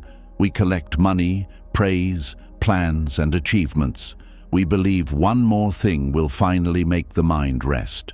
But a mind trained to fear loss does not become calm when it receives more. It only finds more to fear losing. Peace begins when we stop asking life for a promise it cannot make. One day, the king brought the teacher a golden cup. It was one of the finest objects in the palace. The teacher accepted it, walked to the river, and filled it with muddy water. The king stared. Gold on the outside, clouded water inside. The teacher placed the cup between them. The king had come to learn why wealth could not make the mind clear. The golden cup would now give him the answer. And that is where the next story begins. And so the golden cup filled with muddy water became the beginning of the 13th story. We begin with a king who believed the beauty of a container could change what it carried. Wherever your life looks calm outside while confusion moves within, this story is for you. The teacher placed the golden cup on a stone beside the river. The cup shone beneath the morning sun, but the water inside it was brown. Small pieces of soil moved through it. The king frowned. That cup is used for royal ceremonies. Today it is holding river water, the teacher replied. You have ruined it. Has the gold changed? No. Then what troubles you? The water is dirty. The teacher nodded. A golden cup cannot make muddy water clear. For years the king had tried to calm his mind by improving everything around it. A softer bed, a quieter room, more guards, more praise. He had polished the cup. He had not understood the water. We recognize this. A person may wear fine clothes and still carry shame. A beautiful home may contain fear. A successful life may hide a mind that never rests. We change the outside because it is easier to touch. The teacher lifted the cup. Drink, he said. I will not drink mud. Then make it clear. The king tried to remove the soil with his fingers. The water became darker. He moved a small stick through it, hoping the dirt would gather in one place. It spread everywhere. The teacher watched. "You are making it worse," the king said. "I am doing nothing." The king stopped. He was the one disturbing the water. "What should I do? Place the cup down. That is all. That is difficult enough for someone who believes every problem must obey his hands." The king placed it on the stone. They waited. After 1 minute, he leaned closer. "It is still muddy. You have waited through 1 minute. How long will it take?" "As long as mud needs to fall." Waiting felt like weakness to the king. In the palace, he gave orders and expected movement. He treated his own mind the same way. "Be calm now. Stop worrying. Forget the insult. Do not be afraid." The commands only stirred everything more. The teacher asked, "What happens when anger enters you?" "I tell myself I should not be angry." "And does it leave?" "It grows." "What happens when fear comes?" "I search for every reason it might be true." "And then?" "I become more afraid." The teacher pointed to the cup. "You keep stirring the water and blaming the mud." The larger pieces of soil were beginning to sink. The surface was becoming clearer. Nothing had been forced out. The water was settling because it had been left undisturbed. This does not mean every problem should be ignored. Danger may require action. Harm may require distance. But many inner storms are not asking for immediate action. They are asking not to be fed. A thought appears. We answer it with 10 thoughts. A memory appears. We reopen the whole past. Someone speaks one careless sentence. We repeat it all day and prepare tomorrow's reply. The first disturbance may be small. Our stirring keeps it alive. At last, the teacher lifted the cup. Most of the mud had settled. The water above it was almost clear. "Now may I drink?" the king asked. "Drink gently." The king drank from the top without disturbing the soil below. The water was cool. The gold had added nothing. Waiting had allowed clarity to return. The teacher said, "Your mind is not confused because you are broken. It is confused because it has been shaken. How do I let it settle?" "Stop touching every thought." The king listened. A thought can be present without becoming an order.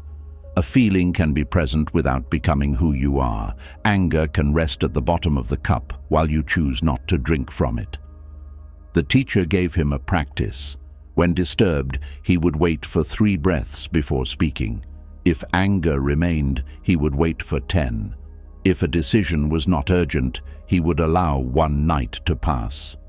Soon, an advisor questioned the king during a meeting. Anger rose. The king prepared to shame him. Then he remembered the cup.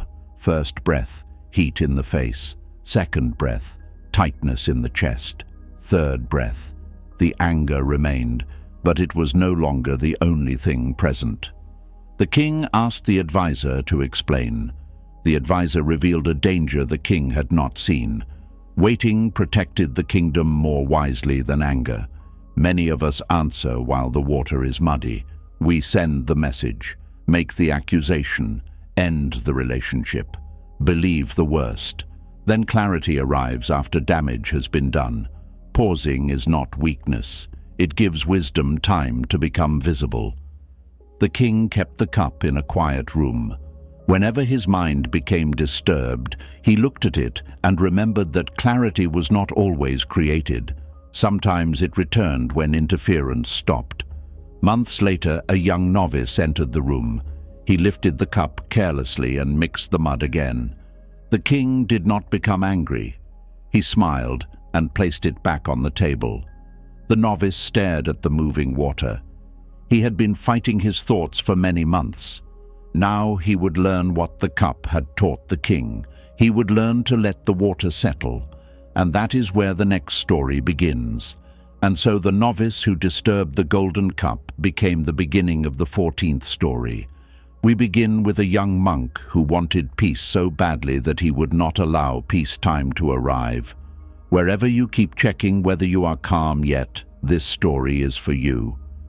The novice had lived at the monastery for less than a year. He woke before the bell. He sat longer than the others. He memorized teachings and copied the way older monks walked, ate, and bowed. But inside, he was impatient. He wanted awakening quickly. He believed hard work could remove every troubling thought. During meditation, he followed one breath. Then a memory appeared. He pushed it away. An itch came. He became angry with the body. A sound came from outside. He blamed it for breaking his concentration. Sometimes he opened one eye to see whether the others looked more peaceful than he felt. We recognize this. Even the search for peace can become another kind of pressure. We compare our healing. We measure our progress. We ask why the pain is still here. We become stressed because we are not yet free from stress. The novice entered the quiet room where the golden cup stood. Clear water rested above a thin layer of soil. He lifted the cup to look more closely. The mud rose. The water became dark. The king entered behind him. "Forgive me," the novice said. "I have ruined it." "You have only shown what happens when settled mud is disturbed." The king placed the cup down. "Wait." The novice watched for a few breaths. "How long will it take?" The king smiled. "I asked the same question." The novice kept leaning forward to check. Each time he touched the table, the cup moved. The king said, "You are disturbing it to see whether it has become still." The words reached deeper than the cup. That was exactly what the novice did with his mind. Am I peaceful now? Is the anger gone? Why is the memory still here? Am I improving? Every question shook the water again. The novice went to the old teacher. "Master, how do I make my mind settle?" The teacher was planting herbs. "How do you make night become morning?" "I wait." "How do you make fruit become ripe?" "I care for the tree and wait." "How do you make muddy water clear?" The novice understood. "I stop stirring it." The teacher nodded. "But if I do nothing, am I not wasting time?" Not stirring is not doing nothing. It is the practice of not adding confusion. What should I do when thoughts keep coming? Know that thoughts are coming. And anger, know anger. And fear, know fear. Then what? Do not invite them to become the whole house. The novice looked confused. "Thoughts and feelings are visitors," the teacher said. "Some are pleasant, some are loud, some enter without knocking. But a visitor is not the owner unless you hand over the house." The novice had been handing over the house to every visitor. When shame came, he became shame. When anger came, he became an angry person. When fear came, he believed fear knew the future. The teacher sent him to practice beside a pond. At first, the novice tried to create stillness. He held his body too tightly. He forced the breath to become slow. He became angry at every bird and insect. Then he watched the pond. Wind touched it. Leaves fell. Fish moved below. The pond did not fail because movement appeared. When the wind passed, stillness returned. The novice softened his body. A thought came. "I am not good enough to become a monk." He noticed it. He did not fight. He did not agree. He returned to the breath. Another thought came. "Everyone is progressing faster than me." He felt the tightness it created. He allowed the feeling to remain. Slowly the thought weakened, not because he defeated it, because he stopped feeding it. This became his lesson. The mind settles through patience, not force. Some pain needs action. Some confusion needs an honest conversation. Some wounds need help. But many thoughts lose power when they are allowed to pass without being believed or attacked. The novice practiced for many weeks. He still had restless days. Sometimes the mind felt like water during a storm, but he stopped judging the storm. Disturbed water was still water. Its nature had not been destroyed. Clarity was only hidden for a while. One evening, another monk insulted him during kitchen work. Anger rose. His old habit prepared a sharp reply. Then he remembered the cup. One breath, then another. He waited until the heat softened. Later, he spoke calmly and learned that the other monk had received painful news from home. The insult had not truly been about him. If the novice had answered while the water was muddy, 2 people would have suffered. We often make decisions before clarity returns. We send the message, end the friendship, believe the worst, tell ourselves nothing will improve. But emotion changes what we can see. A small thing looks large. What lies beneath becomes hidden. This is why the pause matters. Not every thought deserves an answer. Not every feeling requires a decision. Not every uncomfortable moment means something is wrong. Sometimes we need to sit beside the cup. Let the soil fall. Let the breath return. Let the mind become wide enough to see again. Months later, the novice returned to the quiet room. The golden cup stood on the table. He did not touch it. The king asked, "Have you learned how to keep the water clear?" The novice shook his head. "I have learned that it will not always be clear." "Then what have you learned?" "To stop believing I must fix it while it is settling." The king bowed. That answer showed more wisdom than perfect calm ever could. That night, the novice sat in. Meditation. Thoughts entered and left. Fear entered and left.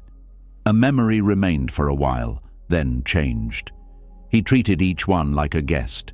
He did not chase it away. He did not ask it to stay. Outside the hall, a traveler approached the monastery. He had welcomed one painful thought so often that it had begun living inside him like the owner of his life. The novice had learned that thoughts were visitors.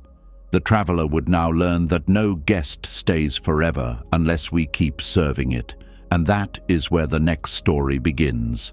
And so the traveler approaching the monastery became the beginning of the 15th story. We begin with a man who had allowed one painful thought to stay so long that he forgot it was only visiting. Wherever one thought has begun to feel like your whole life, this story is for you. The traveler reached the monastery after sunset. His clothes were covered in dust. His feet were swollen from walking, but the greatest tiredness was inside his face. The young novice welcomed him at the gate. "You may rest here tonight," he said. The traveler bowed. He was given water, warm food, and a small room near the meditation hall. The room contained a mat, a blanket, and a wooden window facing the mountain. It was quiet. Still, the traveler could not rest. One thought kept repeating inside him, "You have ruined your life." It had followed him for years. It appeared when he woke. It sat beside him while he ate. It walked with him along every road. Sometimes it spoke softly, sometimes it shouted, but it was always there. Before becoming a traveler, the man had owned a small business with his younger brother. They sold grain in a busy market. His brother trusted him completely, but during one difficult season, the man borrowed money from the business without telling him. He believed he could replace it before anyone noticed. Instead, the trade failed. The debt grew. The shop closed. His brother lost everything. In anger, the brother told him never to return. The traveler left the village. He carried shame with him. At first, shame came like a visitor.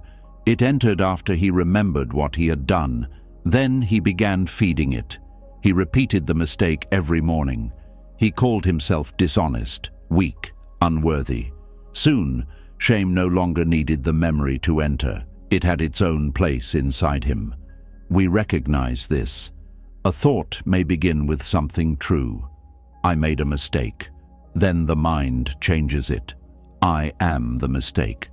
There is a great difference between these two sentences. One can guide us toward responsibility. The other closes every door. That night, the traveler sat outside his room. The novice joined him.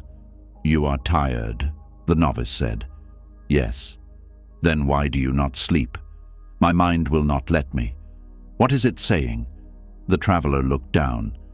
"That I have ruined my life." The novice waited. "Is that true?" "I ruined my brother's life." "That was not my question." The traveler became angry. "You do not understand." "Then help me understand."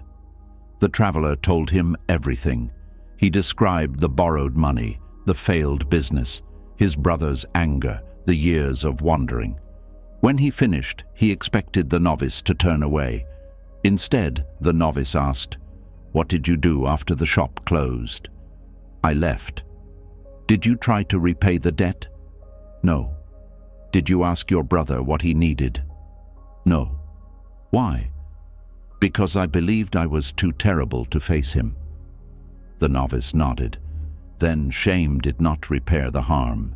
It only kept you far from the place where repair might begin." The traveler felt the words deeply. He had believed that suffering proved he was sorry. But his suffering had helped no one. It had not returned the money. It had not comforted his brother. It had not changed his actions. It had only become a punishment repeated without end. The novice pointed toward the guest room. "When you arrived, we invited you to stay for one night." "Yes." "What would happen if you refused to leave tomorrow?" "You would ask me to go." "What if I said that because I entered once, the room now belonged to me?" "That would not be true." The novice placed a hand over his heart. "Thoughts enter the same way. Some arrive because we invite them.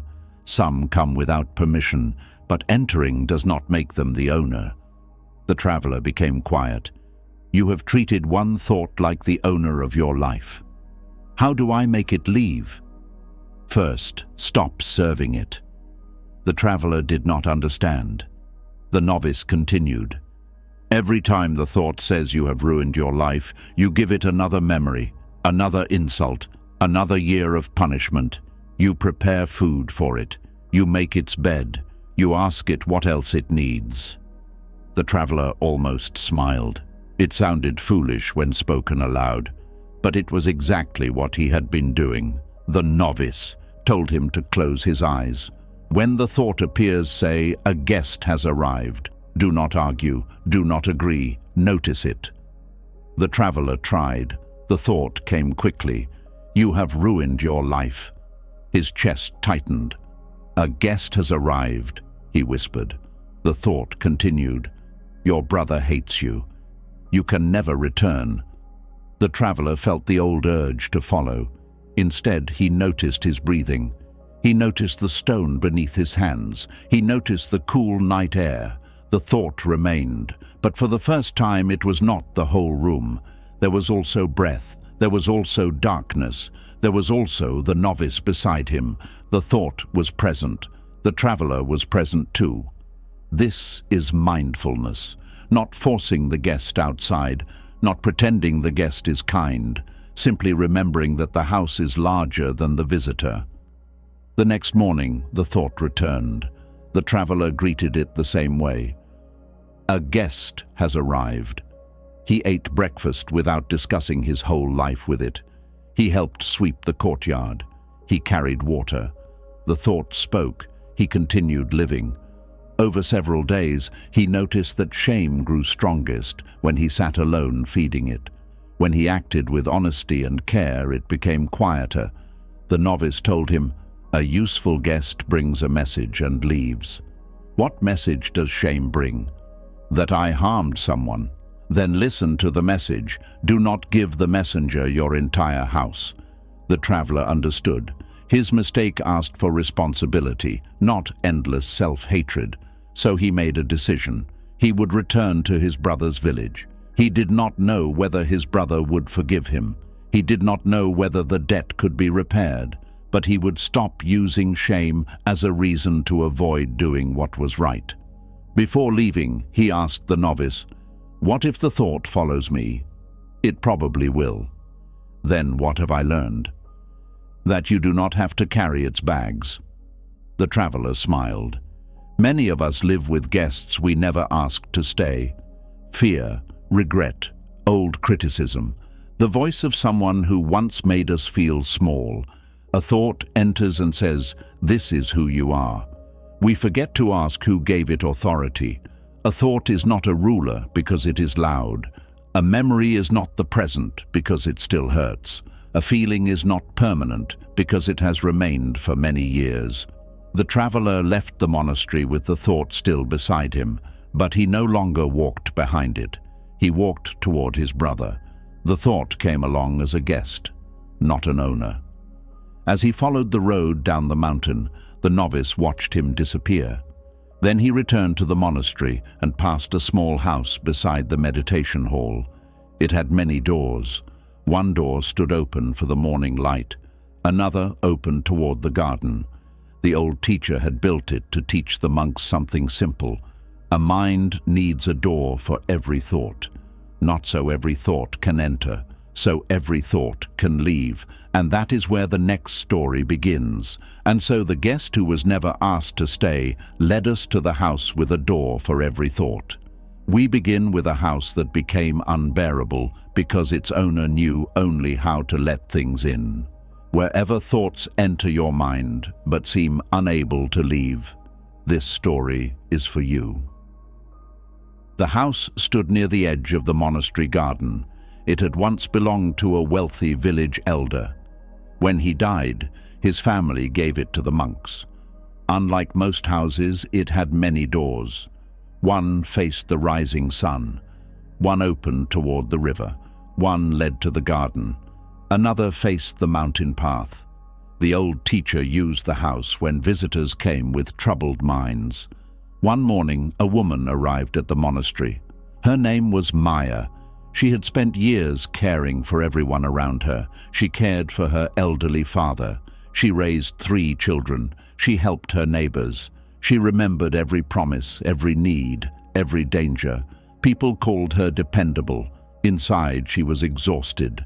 Her mind never stopped collecting things. If someone spoke sadly, she carried their sadness.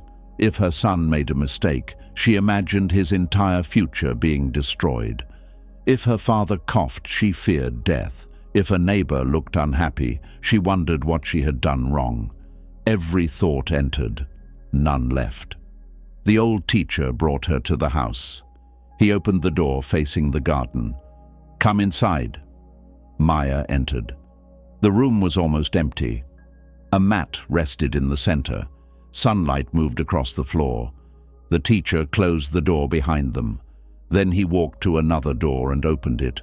Cool air entered. "Why does this house have so many doors?" Maya asked. "So it can remain livable." "One door would be enough." "For entering," the teacher said, "not always for leaving." He asked Maya to sit. "What is troubling you now?" "My father may become ill." "Is he ill?" "No." "What else?" "My daughter is unhappy in her marriage." "Has she asked for help?" "No." "What else?" "My youngest son may lose his work." "Has he lost it?" "Not yet." "What else?" Maya continued. There were unpaid bills, a neighbor who had not greeted her, a pain in her back, a storm that might come, a conversation from 10 years ago. The teacher listened. When she finally stopped, he asked, "How many people are living inside your mind?" Maya looked confused. "Your father is there. Your children are there. Your neighbor is there. The storm is there. The past is there. The future is there. Is there space left for you?" Maya's eyes filled with tears. She had not thought of herself in years. The teacher stood and opened all the doors. Wind moved through the room. The curtains lifted. A dry leaf entered through one doorway, crossed the floor, and left through another. The teacher pointed. "That leaf did not become part of the house." "No." "Why?" There was a way out. The teacher closed every door except one. Another leaf entered. It moved across the floor and stopped in a corner. Now it remains. Maya understood. Her mind had become a house with only an entrance.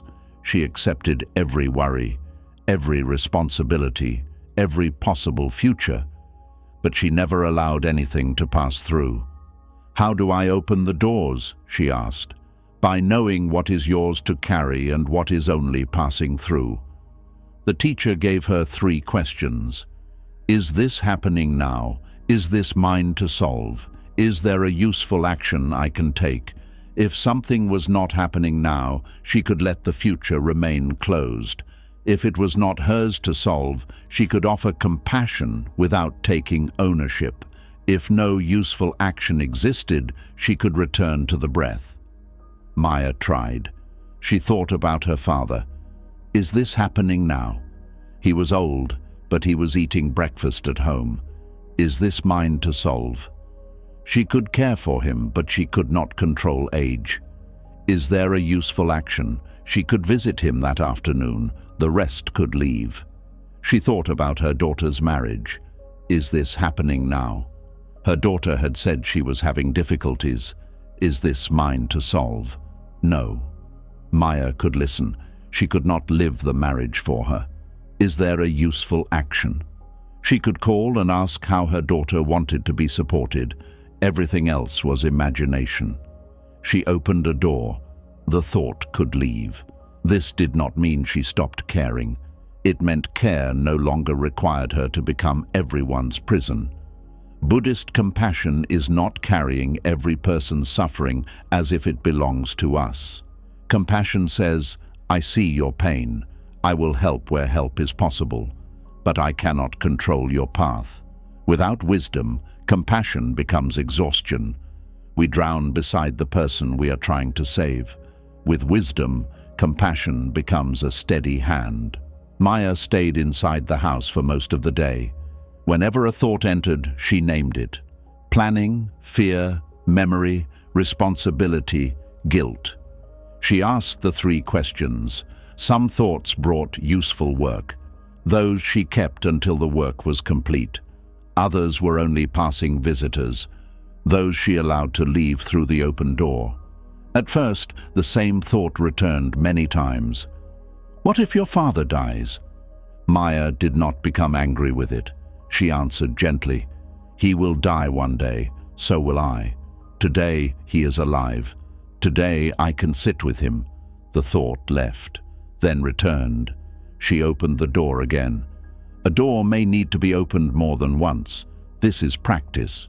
We do not release a lifelong habit with one decision. We release it each time it returns. Maya went home. She visited her father. Instead of watching him for signs of illness, she listened to him tell an old story. She called her daughter. Instead of giving advice, she asked, "Do you want me to listen, or do you want help finding a solution?" Her daughter began crying with relief. For the first time, Maya loved without trying to control the ending. The mind still filled with thoughts, but she stopped treating each thought like a duty. Some were only wind moving through the house. Some were leaves. Some were sounds from the road. They could enter. They could leave. Many of us are tired because the mind has become crowded. We are carrying tomorrow's weather, another person's choices, old conversations, possible disasters. We believe letting these things leave means we do not care, but a house must have space to remain a home. A mind must have space to remain clear. The old teacher later asked Maya, "How many doors does your mind have now?" She smiled, "As many as it needs."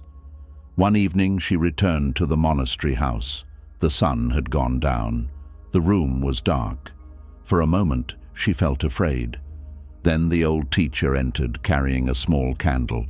He did not curse the darkness. He did not push it away. He simply placed the flame in the center of the room. The darkness remained around it, but it no longer controlled what could be seen. The house had taught Maya how to let thoughts leave. The candle would now teach her how to meet the darkness that remained. And that is where the next story begins. And so the candle placed inside the dark house became the beginning of the 17th story. We begin with a flame that never once argued with darkness. Wherever life feels too heavy for you to change all at once, this story is for you. The old teacher placed the candle in the center of the room. Its flame was small, the house was large. Darkness still filled the corners. Maya looked around. The candle is too weak to remove all of it. The teacher sat beside the flame. Does it need to remove all of it? To make the room bright, yes. Can you see where you are sitting? Yes. Can you see the door? Yes. Then it has done what this moment requires. Maya watched the flame. It did not try to reach every corner. It did not become ashamed of being small. It gave the light it had. The teacher said, "People often suffer because they think a small light is useless in great darkness." Years earlier, a young monk named Nanda had learned this lesson in the same room. Nanda had entered monastery life after a season of great loss. His village had suffered from disease. Many people died. Among them were two of his closest friends. Nanda came to the monastery carrying deep sadness. He expected Buddhist practice to remove it. He meditated, he chanted, he served the monks. Still, some mornings felt empty. Some nights, grief returned without warning. Nanda became disappointed. "What is the purpose of practice?" he asked the teacher, "if darkness still comes?" The teacher brought him into the house at night. He gave him a candle, but no fire. "Remove the darkness," he said. Nanda waved his hands through the air. Nothing changed. He opened a door, but the night outside was dark too. He tried sweeping the darkness with a broom. The teacher watched. At last, Nanda became frustrated. "This is impossible." The teacher struck a small flame and lit the candle. Light appeared. "You could not push darkness away," he said, "but you could bring something else." Nanda looked at the flame. Is grief the darkness? Grief is grief, but the mind often adds hopelessness to it. It says, because darkness is here, light no longer exists. Nanda sat near the candle. "What light can I bring when I feel empty?" "One kind action. That is enough. For the next step." The teacher asked him to carry food to an elderly villager the following morning. Nanda did. The woman lived alone.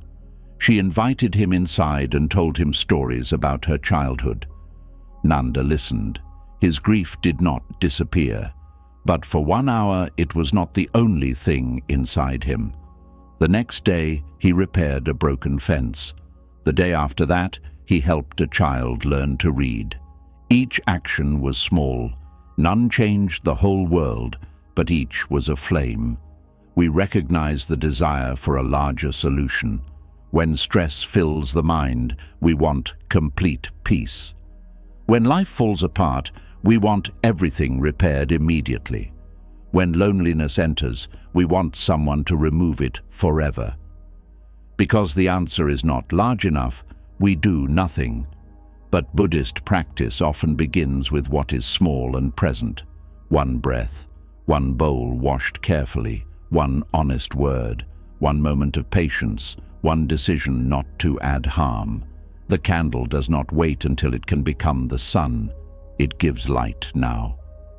Nanda slowly understood this. On difficult mornings, he stopped asking, "How do I become happy again?" The question was too large. He asked, "What small light can I offer now?" Sometimes the answer was getting out of bed. Sometimes it was sitting for 5 breaths. Sometimes it was asking another monk for help. Sometimes it was allowing himself to cry without calling the tears failure. Some days the only light was not hurting himself with cruel thoughts. That was enough for that moment. The teacher warned him, "Do not turn the candle into another demand." Nanda looked confused. "Do not say, 'I must be bright every day.' A candle sometimes goes out, then it can be lit again." This mattered. Healing is not a straight path. Peace does not remain untouched. The mind becomes calm and then restless. Courage appears and then fear returns. A person may understand a teaching deeply and forget it the next morning. This does not mean the practice has failed. A flame can be relit.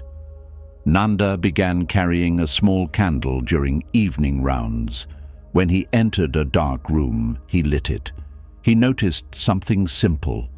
The flame did not ask where the darkness came from. It did not judge how long the room had been dark. It did not say the darkness should have left already. It simply burned. Compassion can be like this. Someone is suffering. We may not know how to repair their life. We can sit beside them, we can listen, we can bring food, we can remind them that the next breath is still here. We do not have to become the sun for everyone. Sometimes a candle is enough. Wisdom can also be like this. We may not know how our whole life will unfold. We may not know whether the decision will work, but we may know the next honest step, the next kind response, the next thing that should not be done. That small clarity can guide us through a large darkness. Months passed. Nanda's grief changed. It did not disappear completely. Love had been present, so sorrow remained. But the sorrow became softer. He stopped treating it as proof that life had ended. He began seeing grief as love adjusting to a form it had not chosen. When memories of his friends came, he lit a candle. He remembered how they had laughed. He allowed pain and gratitude to sit in the same room. Neither had to defeat the other. This is the middle way. We do not deny darkness. We do not worship it. We meet it with what light is available. Maya listened as the old teacher told her Nanda's story. The candle between them burned lower. "What happened when it went out?" she asked. The teacher smiled. Morning came. Outside, the first light was beginning to appear above the mountain. The darkness had not been defeated.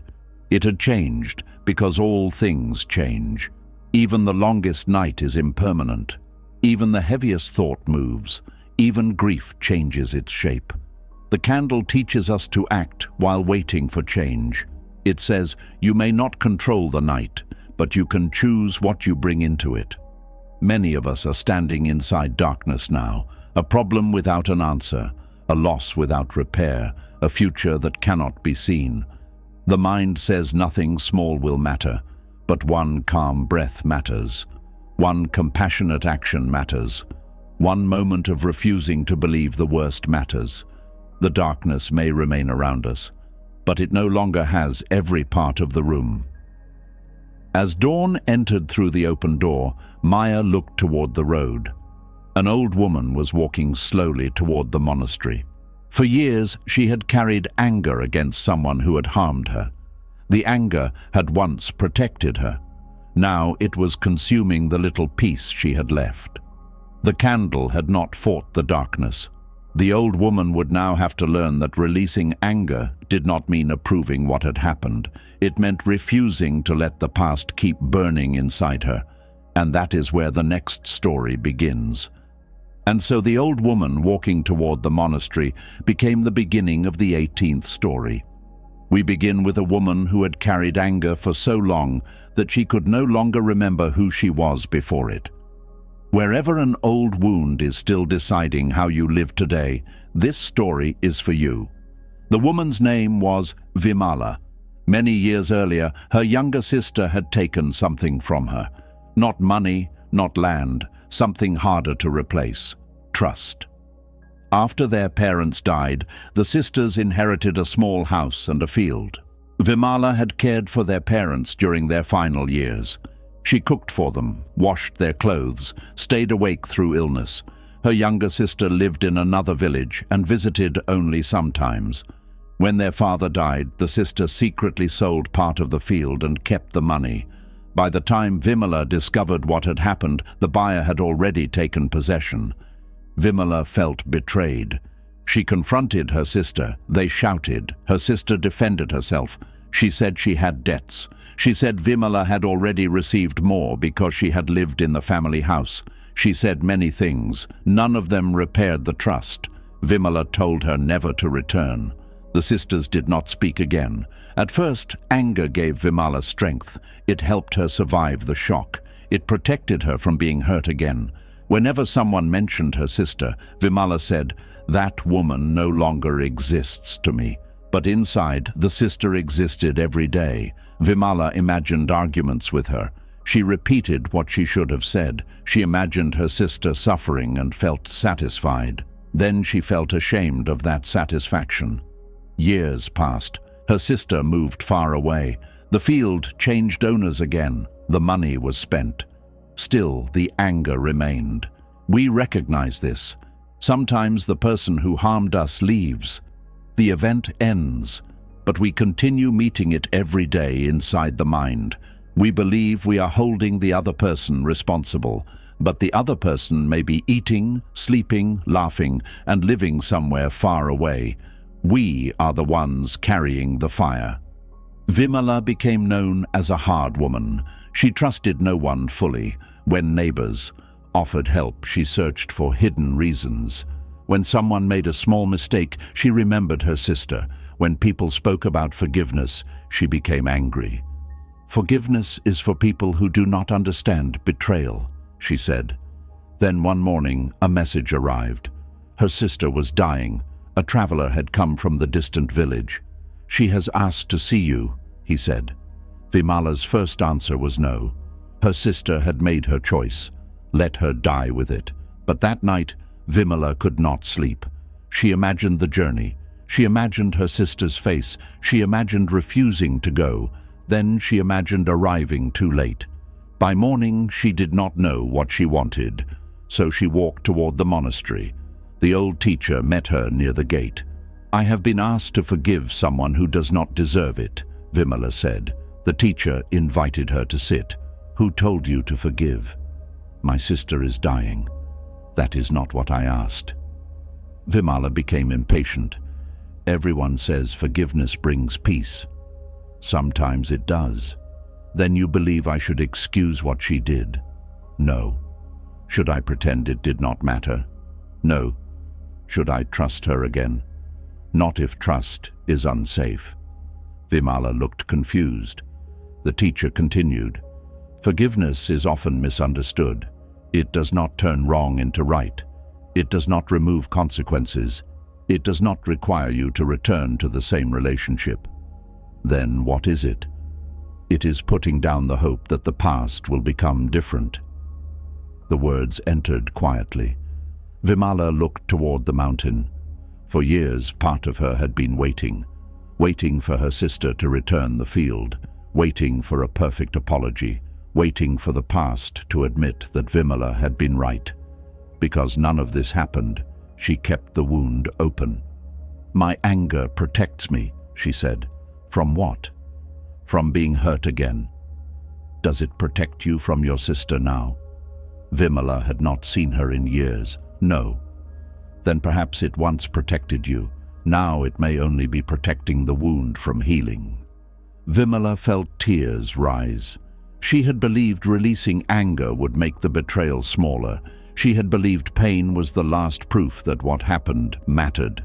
The teacher picked up a burning piece of wood from a small fire. He held it with metal tongs. "If someone throws fire into your house, you must put it out. Yes. You do not keep the fire burning to prove who started it." Vimala looked at the flame. What if she never truly apologizes? Then you may still decide what kind of person you will be. This is the freedom hidden inside forgiveness. We cannot control whether another person understands the harm. We cannot force them to change. We cannot always receive justice in the form we hoped for, but we can decide whether their action will keep shaping every future relationship. Vimala traveled to see her sister. The journey took 2 days. Fear and anger walked with her. She did not force them away. She allowed them to come. When she entered the small room, her sister looked much older. Her body was weak. For a long time, neither spoke. Then her sister began crying. "I was wrong," she said. Vimala had waited many years for these words. They did not repair everything. They did not return the field. They did not return the lost years, but they were true. "I hated you," Vimala said. "I know. I wanted you to suffer. I did." The room became still. Her sister reached out a trembling hand. Vimala did not take it immediately. Forgiveness was not pretending the body felt safe. She allowed herself time. Then she placed her hand beside her sister's. Not a complete reunion, not the restoration of everything, only one moment without war. "I cannot change what you did," Vimala said. Her sister closed her eyes. "No, and I cannot continue giving it every remaining year of my life." The anger did not disappear in one moment, but something loosened. Vimala stayed until evening. They spoke honestly.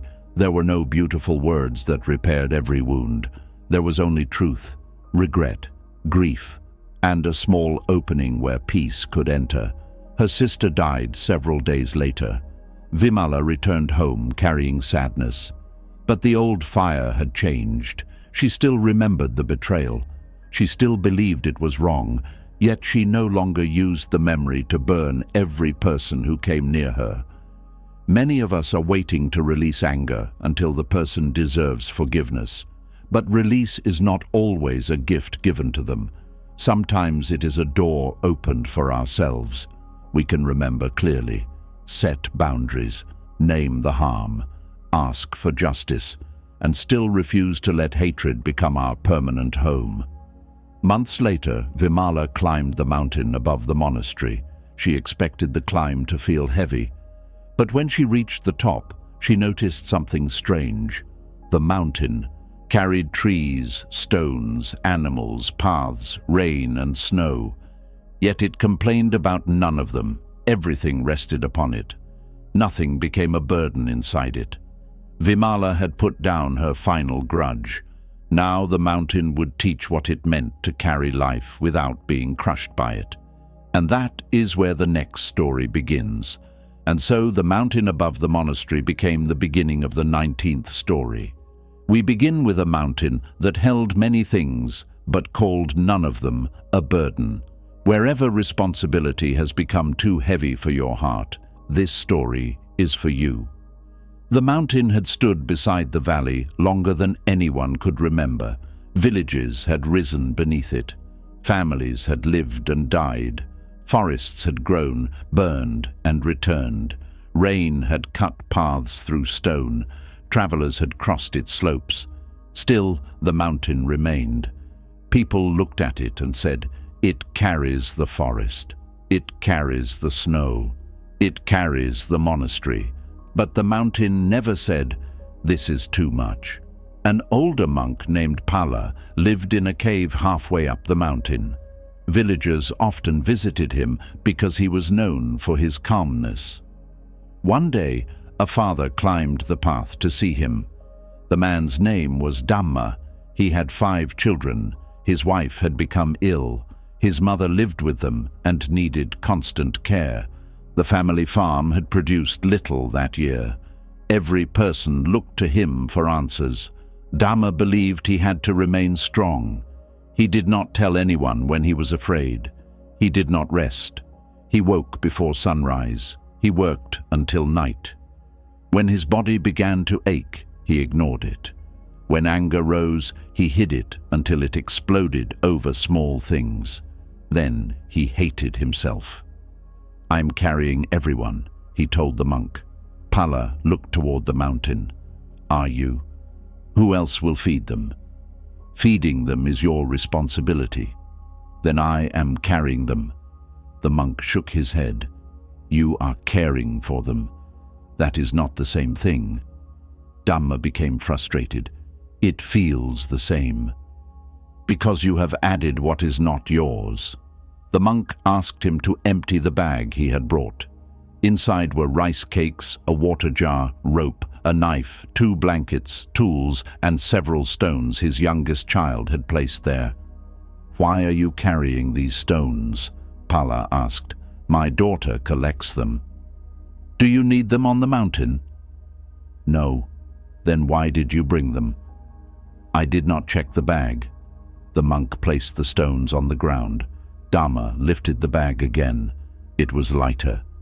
Pala said, "The duties of life are often heavy enough. Then the mind adds stones." "What stones?" The monk began naming them. "The belief that you must solve every problem alone. The fear that asking for help makes you weak. The idea that your family must never feel pain. The guilt that appears whenever you rest. The need to know every answer before tomorrow arrives." Dhamma looked down. He carried all of them. "We recognize this. Life gives us real responsibilities. Children need care. Bodies need food. Work must be done. Illness must be faced. But then the mind adds invisible weight. I must never fail. I must keep everyone happy. I must control what happens to the people I love. I must carry their fear so they do not feel it. The mountain does not carry the forest this way. Trees grow from it. Animals move across it. Rain falls. Snow melts. The mountain supports everything without trying to control everything." Pala asked Dhamma to sit beside him. "Listen," he said. They heard wind moving through trees, water traveling down the rocks, birds calling from the forest. Is the mountain forcing any of this? No. Is it refusing any of it? No. It offers ground. It does not control every life standing upon it. Dhamma thought about his family. He believed love meant preventing every difficulty. When his children struggled, he rushed to solve the problem. When his wife was afraid, he promised that everything would be fine, even when he did not know. When his mother complained, he carried guilt for not doing more. He had made himself responsible for everyone's feelings. "What should I do?" he asked. "Give support without claiming ownership," the monk explained. His wife's illness belonged to the whole family, not only to him. His children could help according to their age. Neighbors could carry water. Relatives could bring food. The village healer could advise them. Dhamma could offer strength without pretending to be the only ground beneath everyone. But what if they are disappointed in me? Then allow disappointment to rest on the mountain too. What if I cannot protect them? You cannot protect anyone from every pain. The truth frightened him. It also brought relief.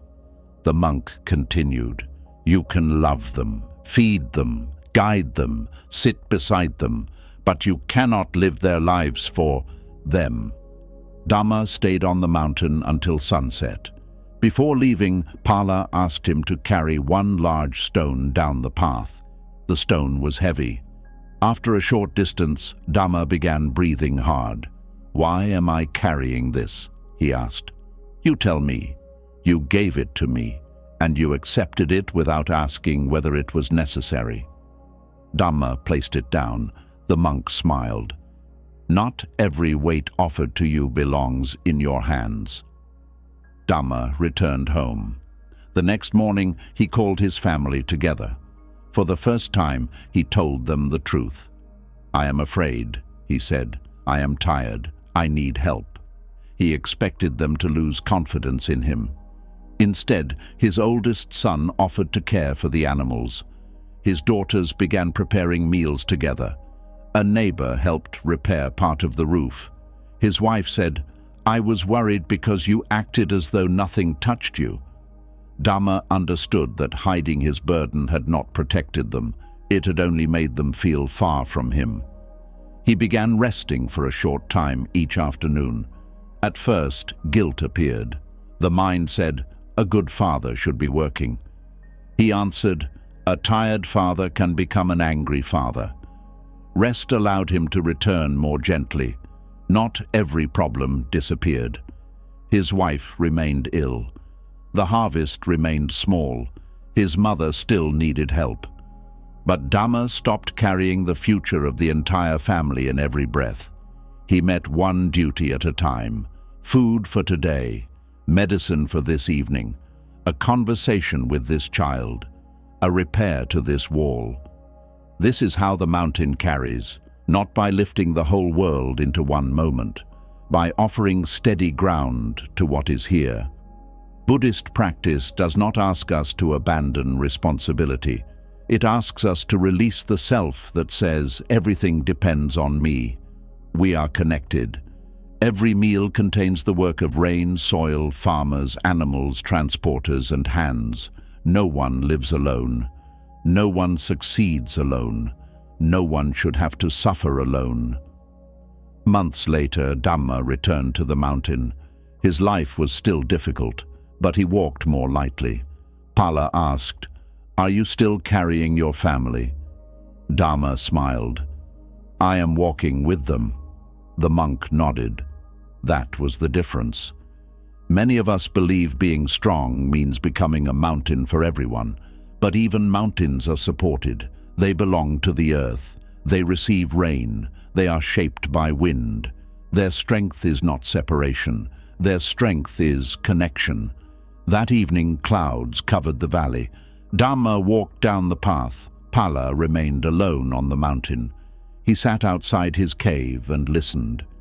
At first there was wind, then rain, then the sound of water moving through stone. Hours later, the storm passed. The mountain became completely still. In the monastery below, the monk from the first story was sitting awake. He had spent years searching for silence. Now, after following fear, regret, grief, resistance, worry, anger, and release, he was finally ready to hear what silence truly was. And that is where the final story begins.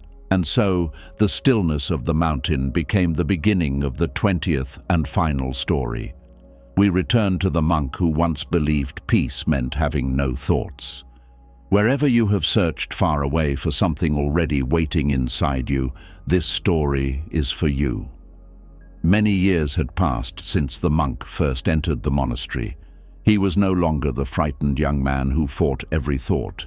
His face had changed. His steps had slowed. He had learned from teachers, travelers, farmers, widows, beggars, kings, and ordinary people carrying ordinary pain. He had watched fear rise and fall. He had seen regret become kindness. He had watched grief move like a river. He had learned that worry could not prepare the sky. He had seen muddy water settle. He had welcomed thoughts as guests. He had opened doors. He had carried a candle through darkness. Still, one desire remained. He wanted to hear perfect silence. He believed there must be a place where no bird called, no bell rang, no wind moved, no thought appeared. One day he asked the old teacher, "Where can I find complete silence?"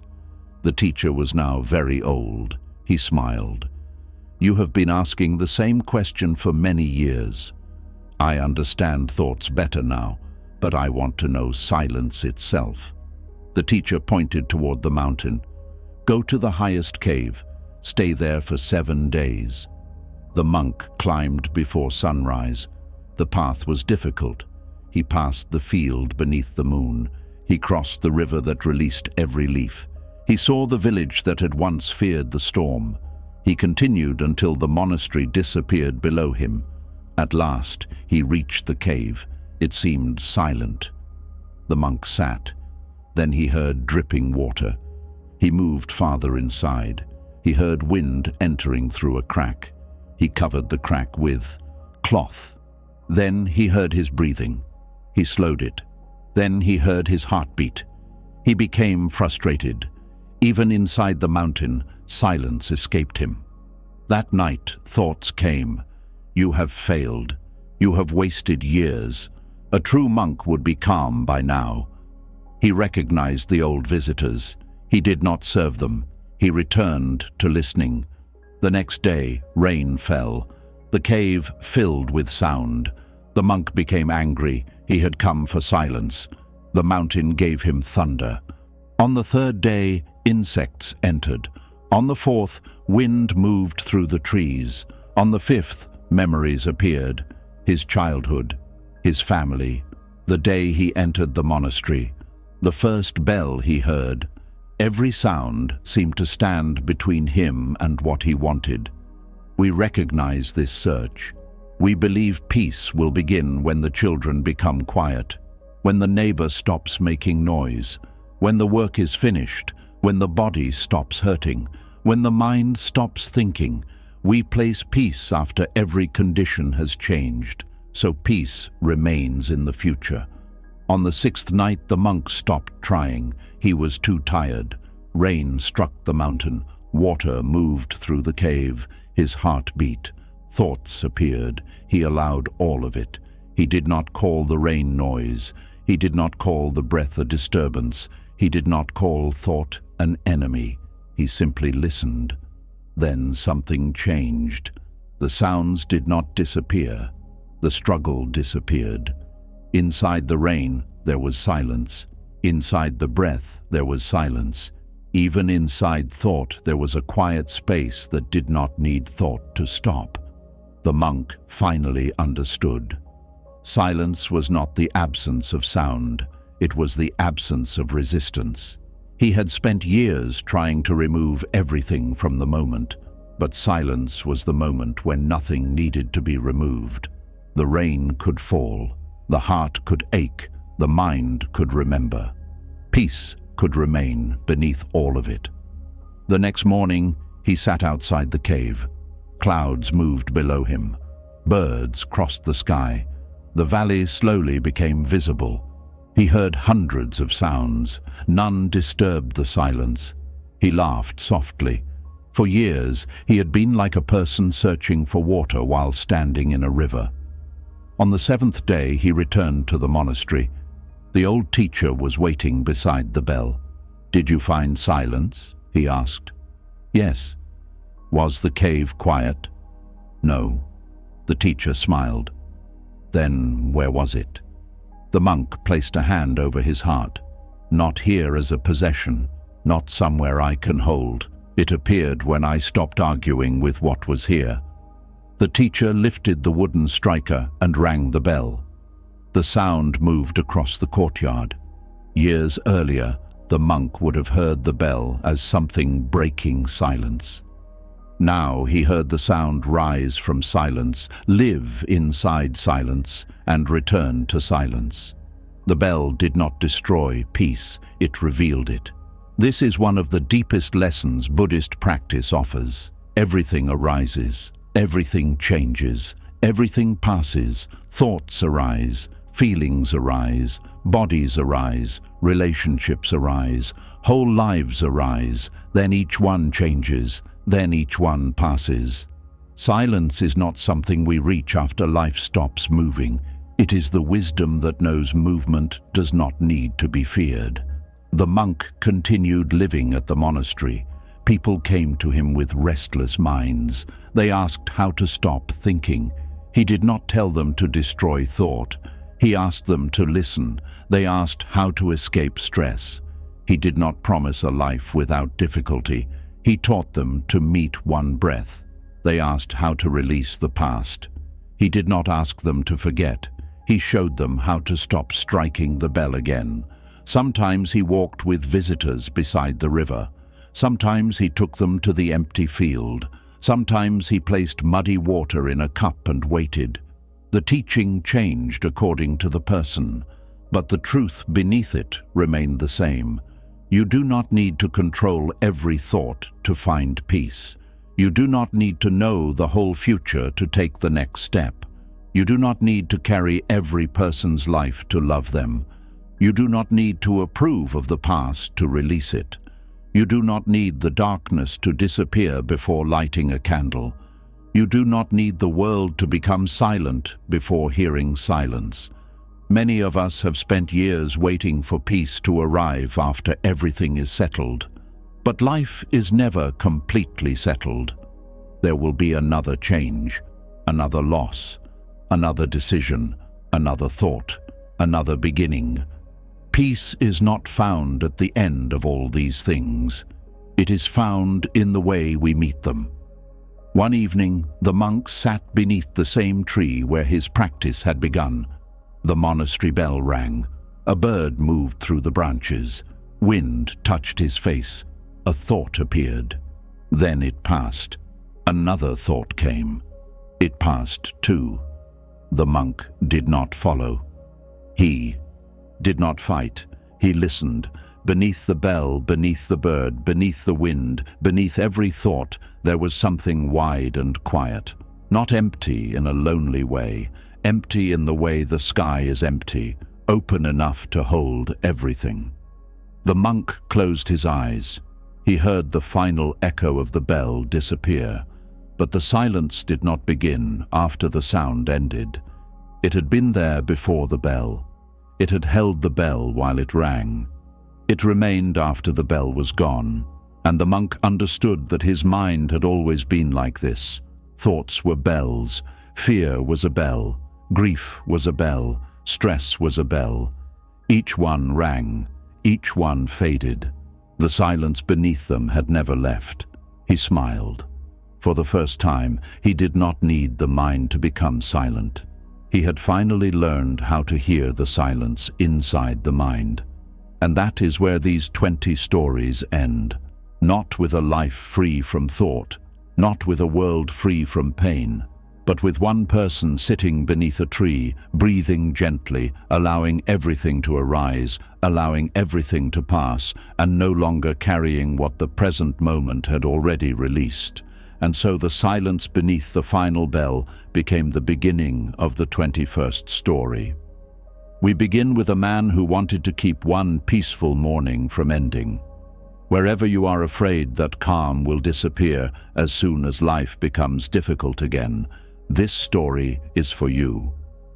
The man's name was Jaya. He came to the monastery after many months of exhaustion. His work had become uncertain. His wife had been ill. His oldest son wanted to leave the village. Every day seemed to bring another problem before the last one had been understood. Jaya no longer trusted peaceful moments. Whenever life became quiet, he waited for the next bad thing. Even happiness made him nervous. The monk from the final story welcomed him. Jaya told him, "My mind never rests." The monk asked, "Does it never rest, or do you become afraid whenever rest appears?" Jaya did not understand. The monk gave him a small room and told him to wake before sunrise.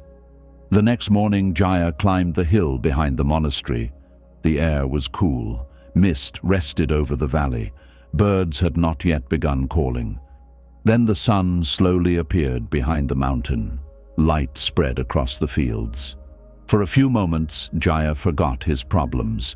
His shoulders softened. His breathing became gentle. He felt something he had not felt in a long time. Peace. Then fear entered. This will end. The sun will rise higher.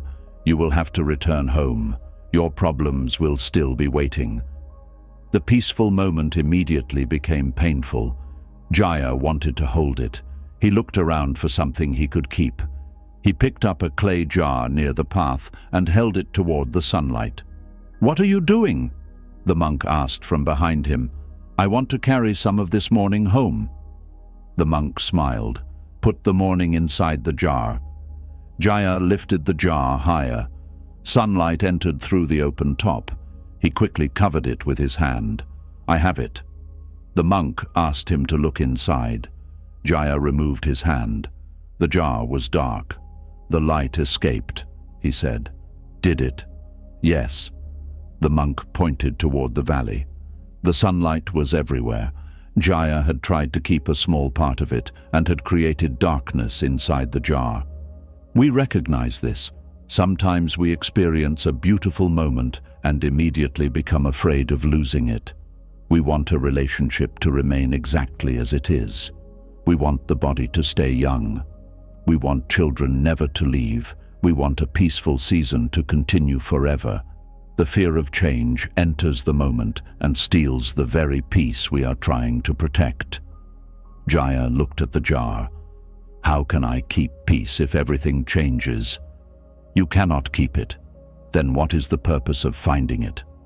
The monk sat beside him.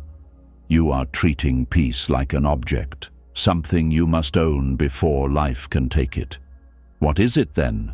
A way of meeting what is here. The monk pointed toward the morning. This light will change. Clouds may come.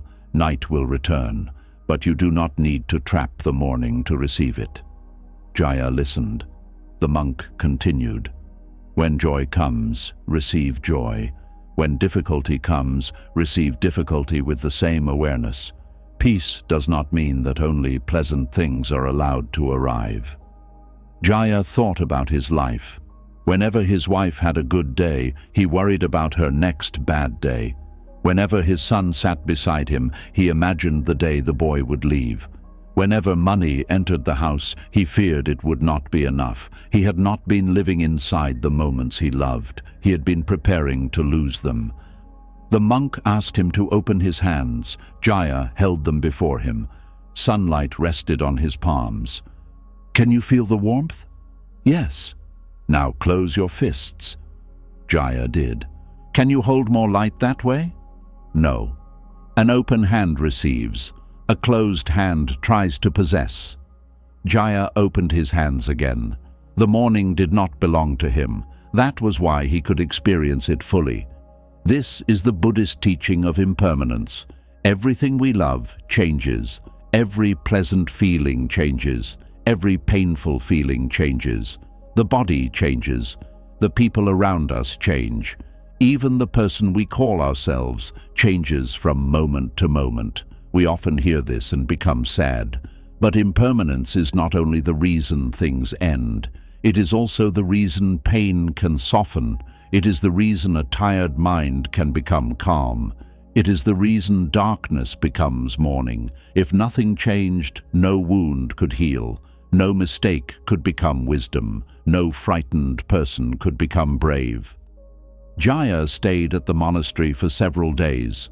Each morning he watched the sunrise. He stopped trying to make one morning equal the next. Some mornings were clear, some were cloudy. One morning, rain covered the mountain. At first, he felt disappointed. Then he listened to the water touching the roof. The rain was not the sunrise he wanted, but it was the morning that had arrived. He practiced receiving it. When he returned home, his problems had not disappeared. His wife still needed care. His son still wanted to travel. Work remained uncertain. But Jaya stopped asking peaceful moments to protect him from the future. When his wife smiled, he smiled with her. He did not use the smile to worry about tomorrow. When his son spoke, he listened. He did not fill the conversation with the pain of a future goodbye. When fear came, he remembered the jar. Trying to trap the light had only made the inside dark. Many of us lose today while trying to protect it from tomorrow. We hold tightly. We check whether happiness is still present. We ask how long peace will last. But peace cannot breathe inside a closed fist. It appears when we stop demanding that the moment remain. One evening, Jaya sat outside his home. The sun was setting. He did not ask it to stay. He watched the light change. He allowed the day to leave. As darkness entered, a woman walked past his house carrying a bundle of counting sticks. She used them to count every problem that might happen. Then she counted each problem again, afraid that she had forgotten one. Jaya had tried to hold one peaceful moment. The woman was holding every possible trouble. And that is where the next story begins. And so the woman carrying the bundle of counting sticks became the beginning of the 22nd story.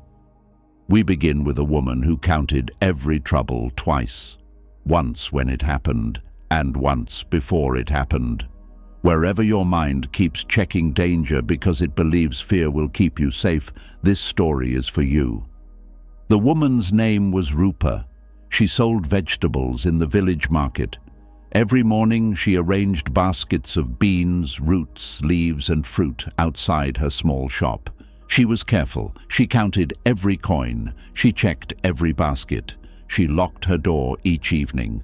Carefulness had helped her survive difficult years, but slowly, carefulness became worry. Rupa began carrying a bundle of small wooden sticks. Each stick represented one possible problem. One stick for sickness, one for theft, one for bad weather, one for losing customers, one for her daughter's marriage, one for the roof that might begin leaking, one for old age. Whenever a new fear appeared, she added another stick. At first, the bundle was small, then it became heavy. Every night, Rupa placed the sticks on the floor and counted them. 1 problem, 2 problems, 3 problems. She reached the end. Then she started again. "What if I missed one?" she whispered. We recognize this. The anxious mind does not trust the first answer. We check the door, then we check whether we truly checked it. We think through a problem, then we think through the thinking. We believe one more round of worry may finally create certainty, but worry rarely says enough. It asks to be fed again. One morning, Rupa went to the market and noticed that a basket of fruit was missing. Her body became tense. Someone had stolen it. She looked at every person with suspicion. She accused a young helper. The boy began crying. "I did not take it," he said. Rupa did not believe him. Her mind moved quickly. If one basket is gone, more will disappear. The shop will fail. I will become poor. My daughter will have to care for me. Before the morning ended, one missing basket had become the destruction of her entire life. Then Jaya passed the shop. He noticed the empty space. "Are you looking for the fruit basket?" he asked. Rupa turned. "You saw it? It was moved before the rain. Your neighbor placed it beneath the cloth shelter." Rupa found the basket there. Nothing had been stolen. The boy had been innocent, but the fear had already caused harm. That evening, Rupa went to apologize. The boy accepted. Still, Rupa felt ashamed. She visited the monastery and carried the bundle of counting sticks with her. The old monk asked, "What is inside the bundle?" "My problems." He opened it. "I see wood. Each stick reminds me of something that may go wrong." The monk took one stick. "Has this happened?" "It represents sickness." "Are you sick?" "Not now." He picked up another. "This one?" "My roof may leak." "Is it leaking?" "No." Another. "My daughter's marriage may become unhappy." "Is she married?" "Not yet." The monk placed the sticks on the ground. "You are carrying events that have not arrived." "I am preparing." "What action have the sticks helped you take?" Rupa paused. None. She had repaired nothing. She had solved nothing. She had only counted. The monk divided the sticks into 2 groups. "Place every problem happening now on this side." Rupa looked carefully. She had a small debt. One wall of her shop needed repair. Her feet had been hurting. She placed 3 sticks on the left. "Now place every imagined problem on the other side." Almost the entire bundle went to the right. Rupa stared. Most of the weight she carried did not belong to the present. The monk pointed to the 3 sticks. "What can you do about the debt?" "I can pay a little each week." "The wall?" "I can ask my brother to help repair it." "Your feet?"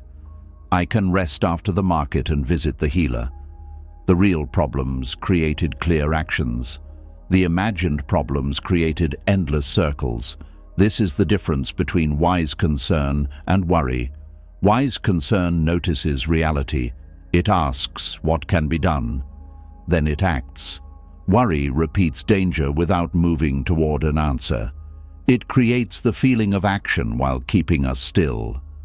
The monk picked up one imagined stick. "What will you do with this?" "It represents a fire that may destroy my shop." "Can you reduce the risk?" "I can move the oil lamp away from dry cloth. I can keep water nearby." "Then do that. Afterward, will counting the fire every night make you safer?" "No." The monk broke the stick in half. Rupa felt afraid. "What if I forget the danger?"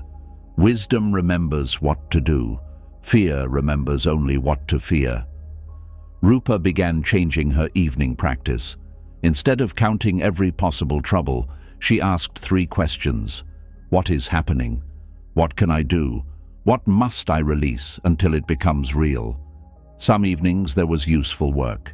She wrote down a payment. She repaired a basket. She prepared for rain. Then she stopped. The mind still wanted another round. Check again, think again, count again. Rupa placed both feet on the floor and followed 5 breaths. She said, "I have done what this day requires."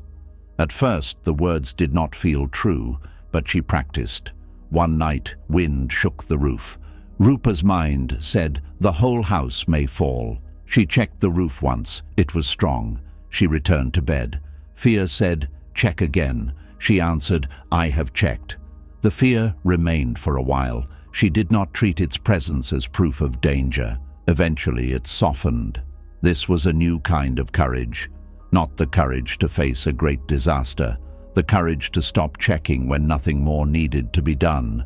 Many of us are carrying counting sticks. We count symptoms, mistakes, bills, signs that someone may leave, things that may fail.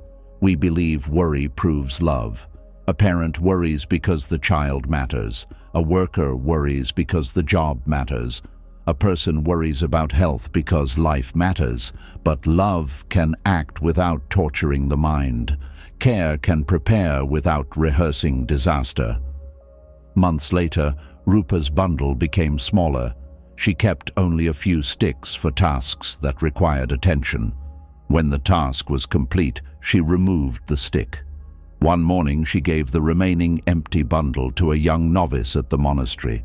The novice was afraid of the long path he had been told to walk. He looked at the distant mountain and imagined every difficult step at once. Rupa had learned not to count every future trouble. The novice would now learn not to walk every future step before lifting his first foot. And that is where the next story begins. And so the empty bundle of counting sticks became the beginning of the 23rd story. We begin with a novice who became tired before the journey began. Wherever the whole future feels too heavy to face, this story is for you. The novice's name was Kavi. He had joined the monastery while still young. He was sincere. He wanted to learn. But whenever he received a difficult task, his mind rushed far ahead. If he was asked to clean the courtyard, he imagined hours of sweeping. If he was asked to study one teaching, he imagined all the teachings he did not understand. If he was asked to climb the mountain, he imagined every stone, every steep path, every moment of pain. The thought of the entire task made him too tired to begin. One morning, the old teacher asked him to carry medicine to a hermit living beyond the mountain. The journey would take most of the day. Kavi looked toward the distant path. His stomach tightened. What if I become lost? The path is marked. What if rain comes? Carry a cloak. What if my legs become tired? Rest. What if I cannot reach him before dark? Begin now. Kavi continued asking questions. The teacher listened. Then he drew a small line in the dirt. Walk to this line. Kavi stepped across it. The teacher drew another line several feet away. Now walk there. Kavi obeyed. Another line, then another. After the 5th line, Kavi became impatient. I understand how to walk. Then why are you afraid of the mountain? Because the mountain is not 5 steps. The teacher smiled. No journey contains more than 1 step at the moment it is being walked. Kavi looked toward the path. His mind saw thousands of steps. His body could take only 1. The teacher handed him the medicine. Do not climb the whole mountain. Take the step that is under your foot. Kavi began walking. At first, the mind continued. The path will become steep. Your feet will hurt. You may fail. He returned to the next step. Left foot, right foot, breath. He passed the fields. He crossed a small bridge. He entered the forest. Each time he looked toward the mountain peak, fear returned. It seemed far away. So he looked at the ground before him, not because the mountain was unimportant, because the next stone was where his life was happening. We recognize this. The mind gathers the whole future and places it inside today. How will I complete the entire project? How will I care for this person for many years?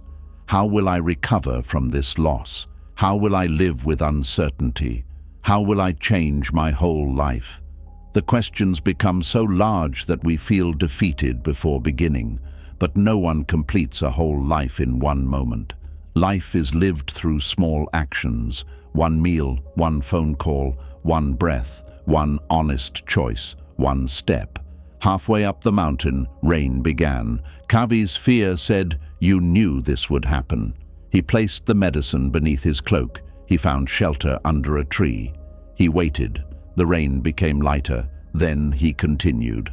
The feared event had arrived. It did not become the end of the journey. It became one part of it.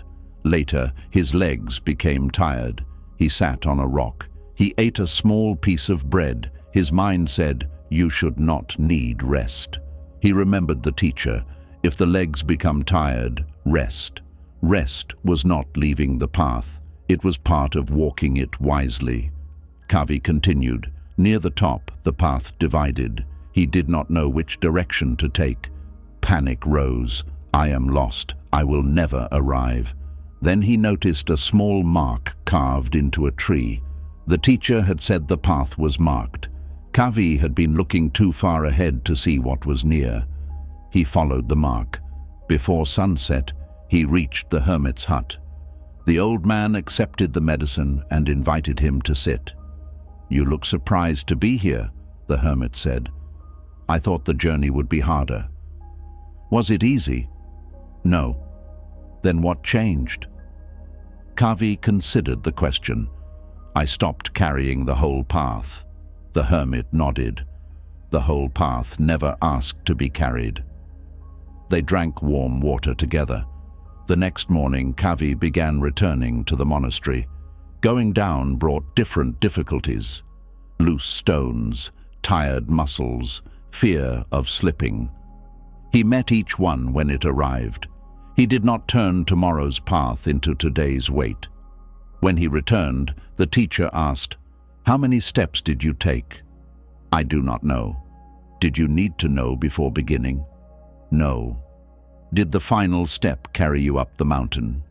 "No." Then which step was most important? Kavi wanted to say the first, but he understood more deeply now. "The one I was taking." The teacher bowed. "This is the practice of presence.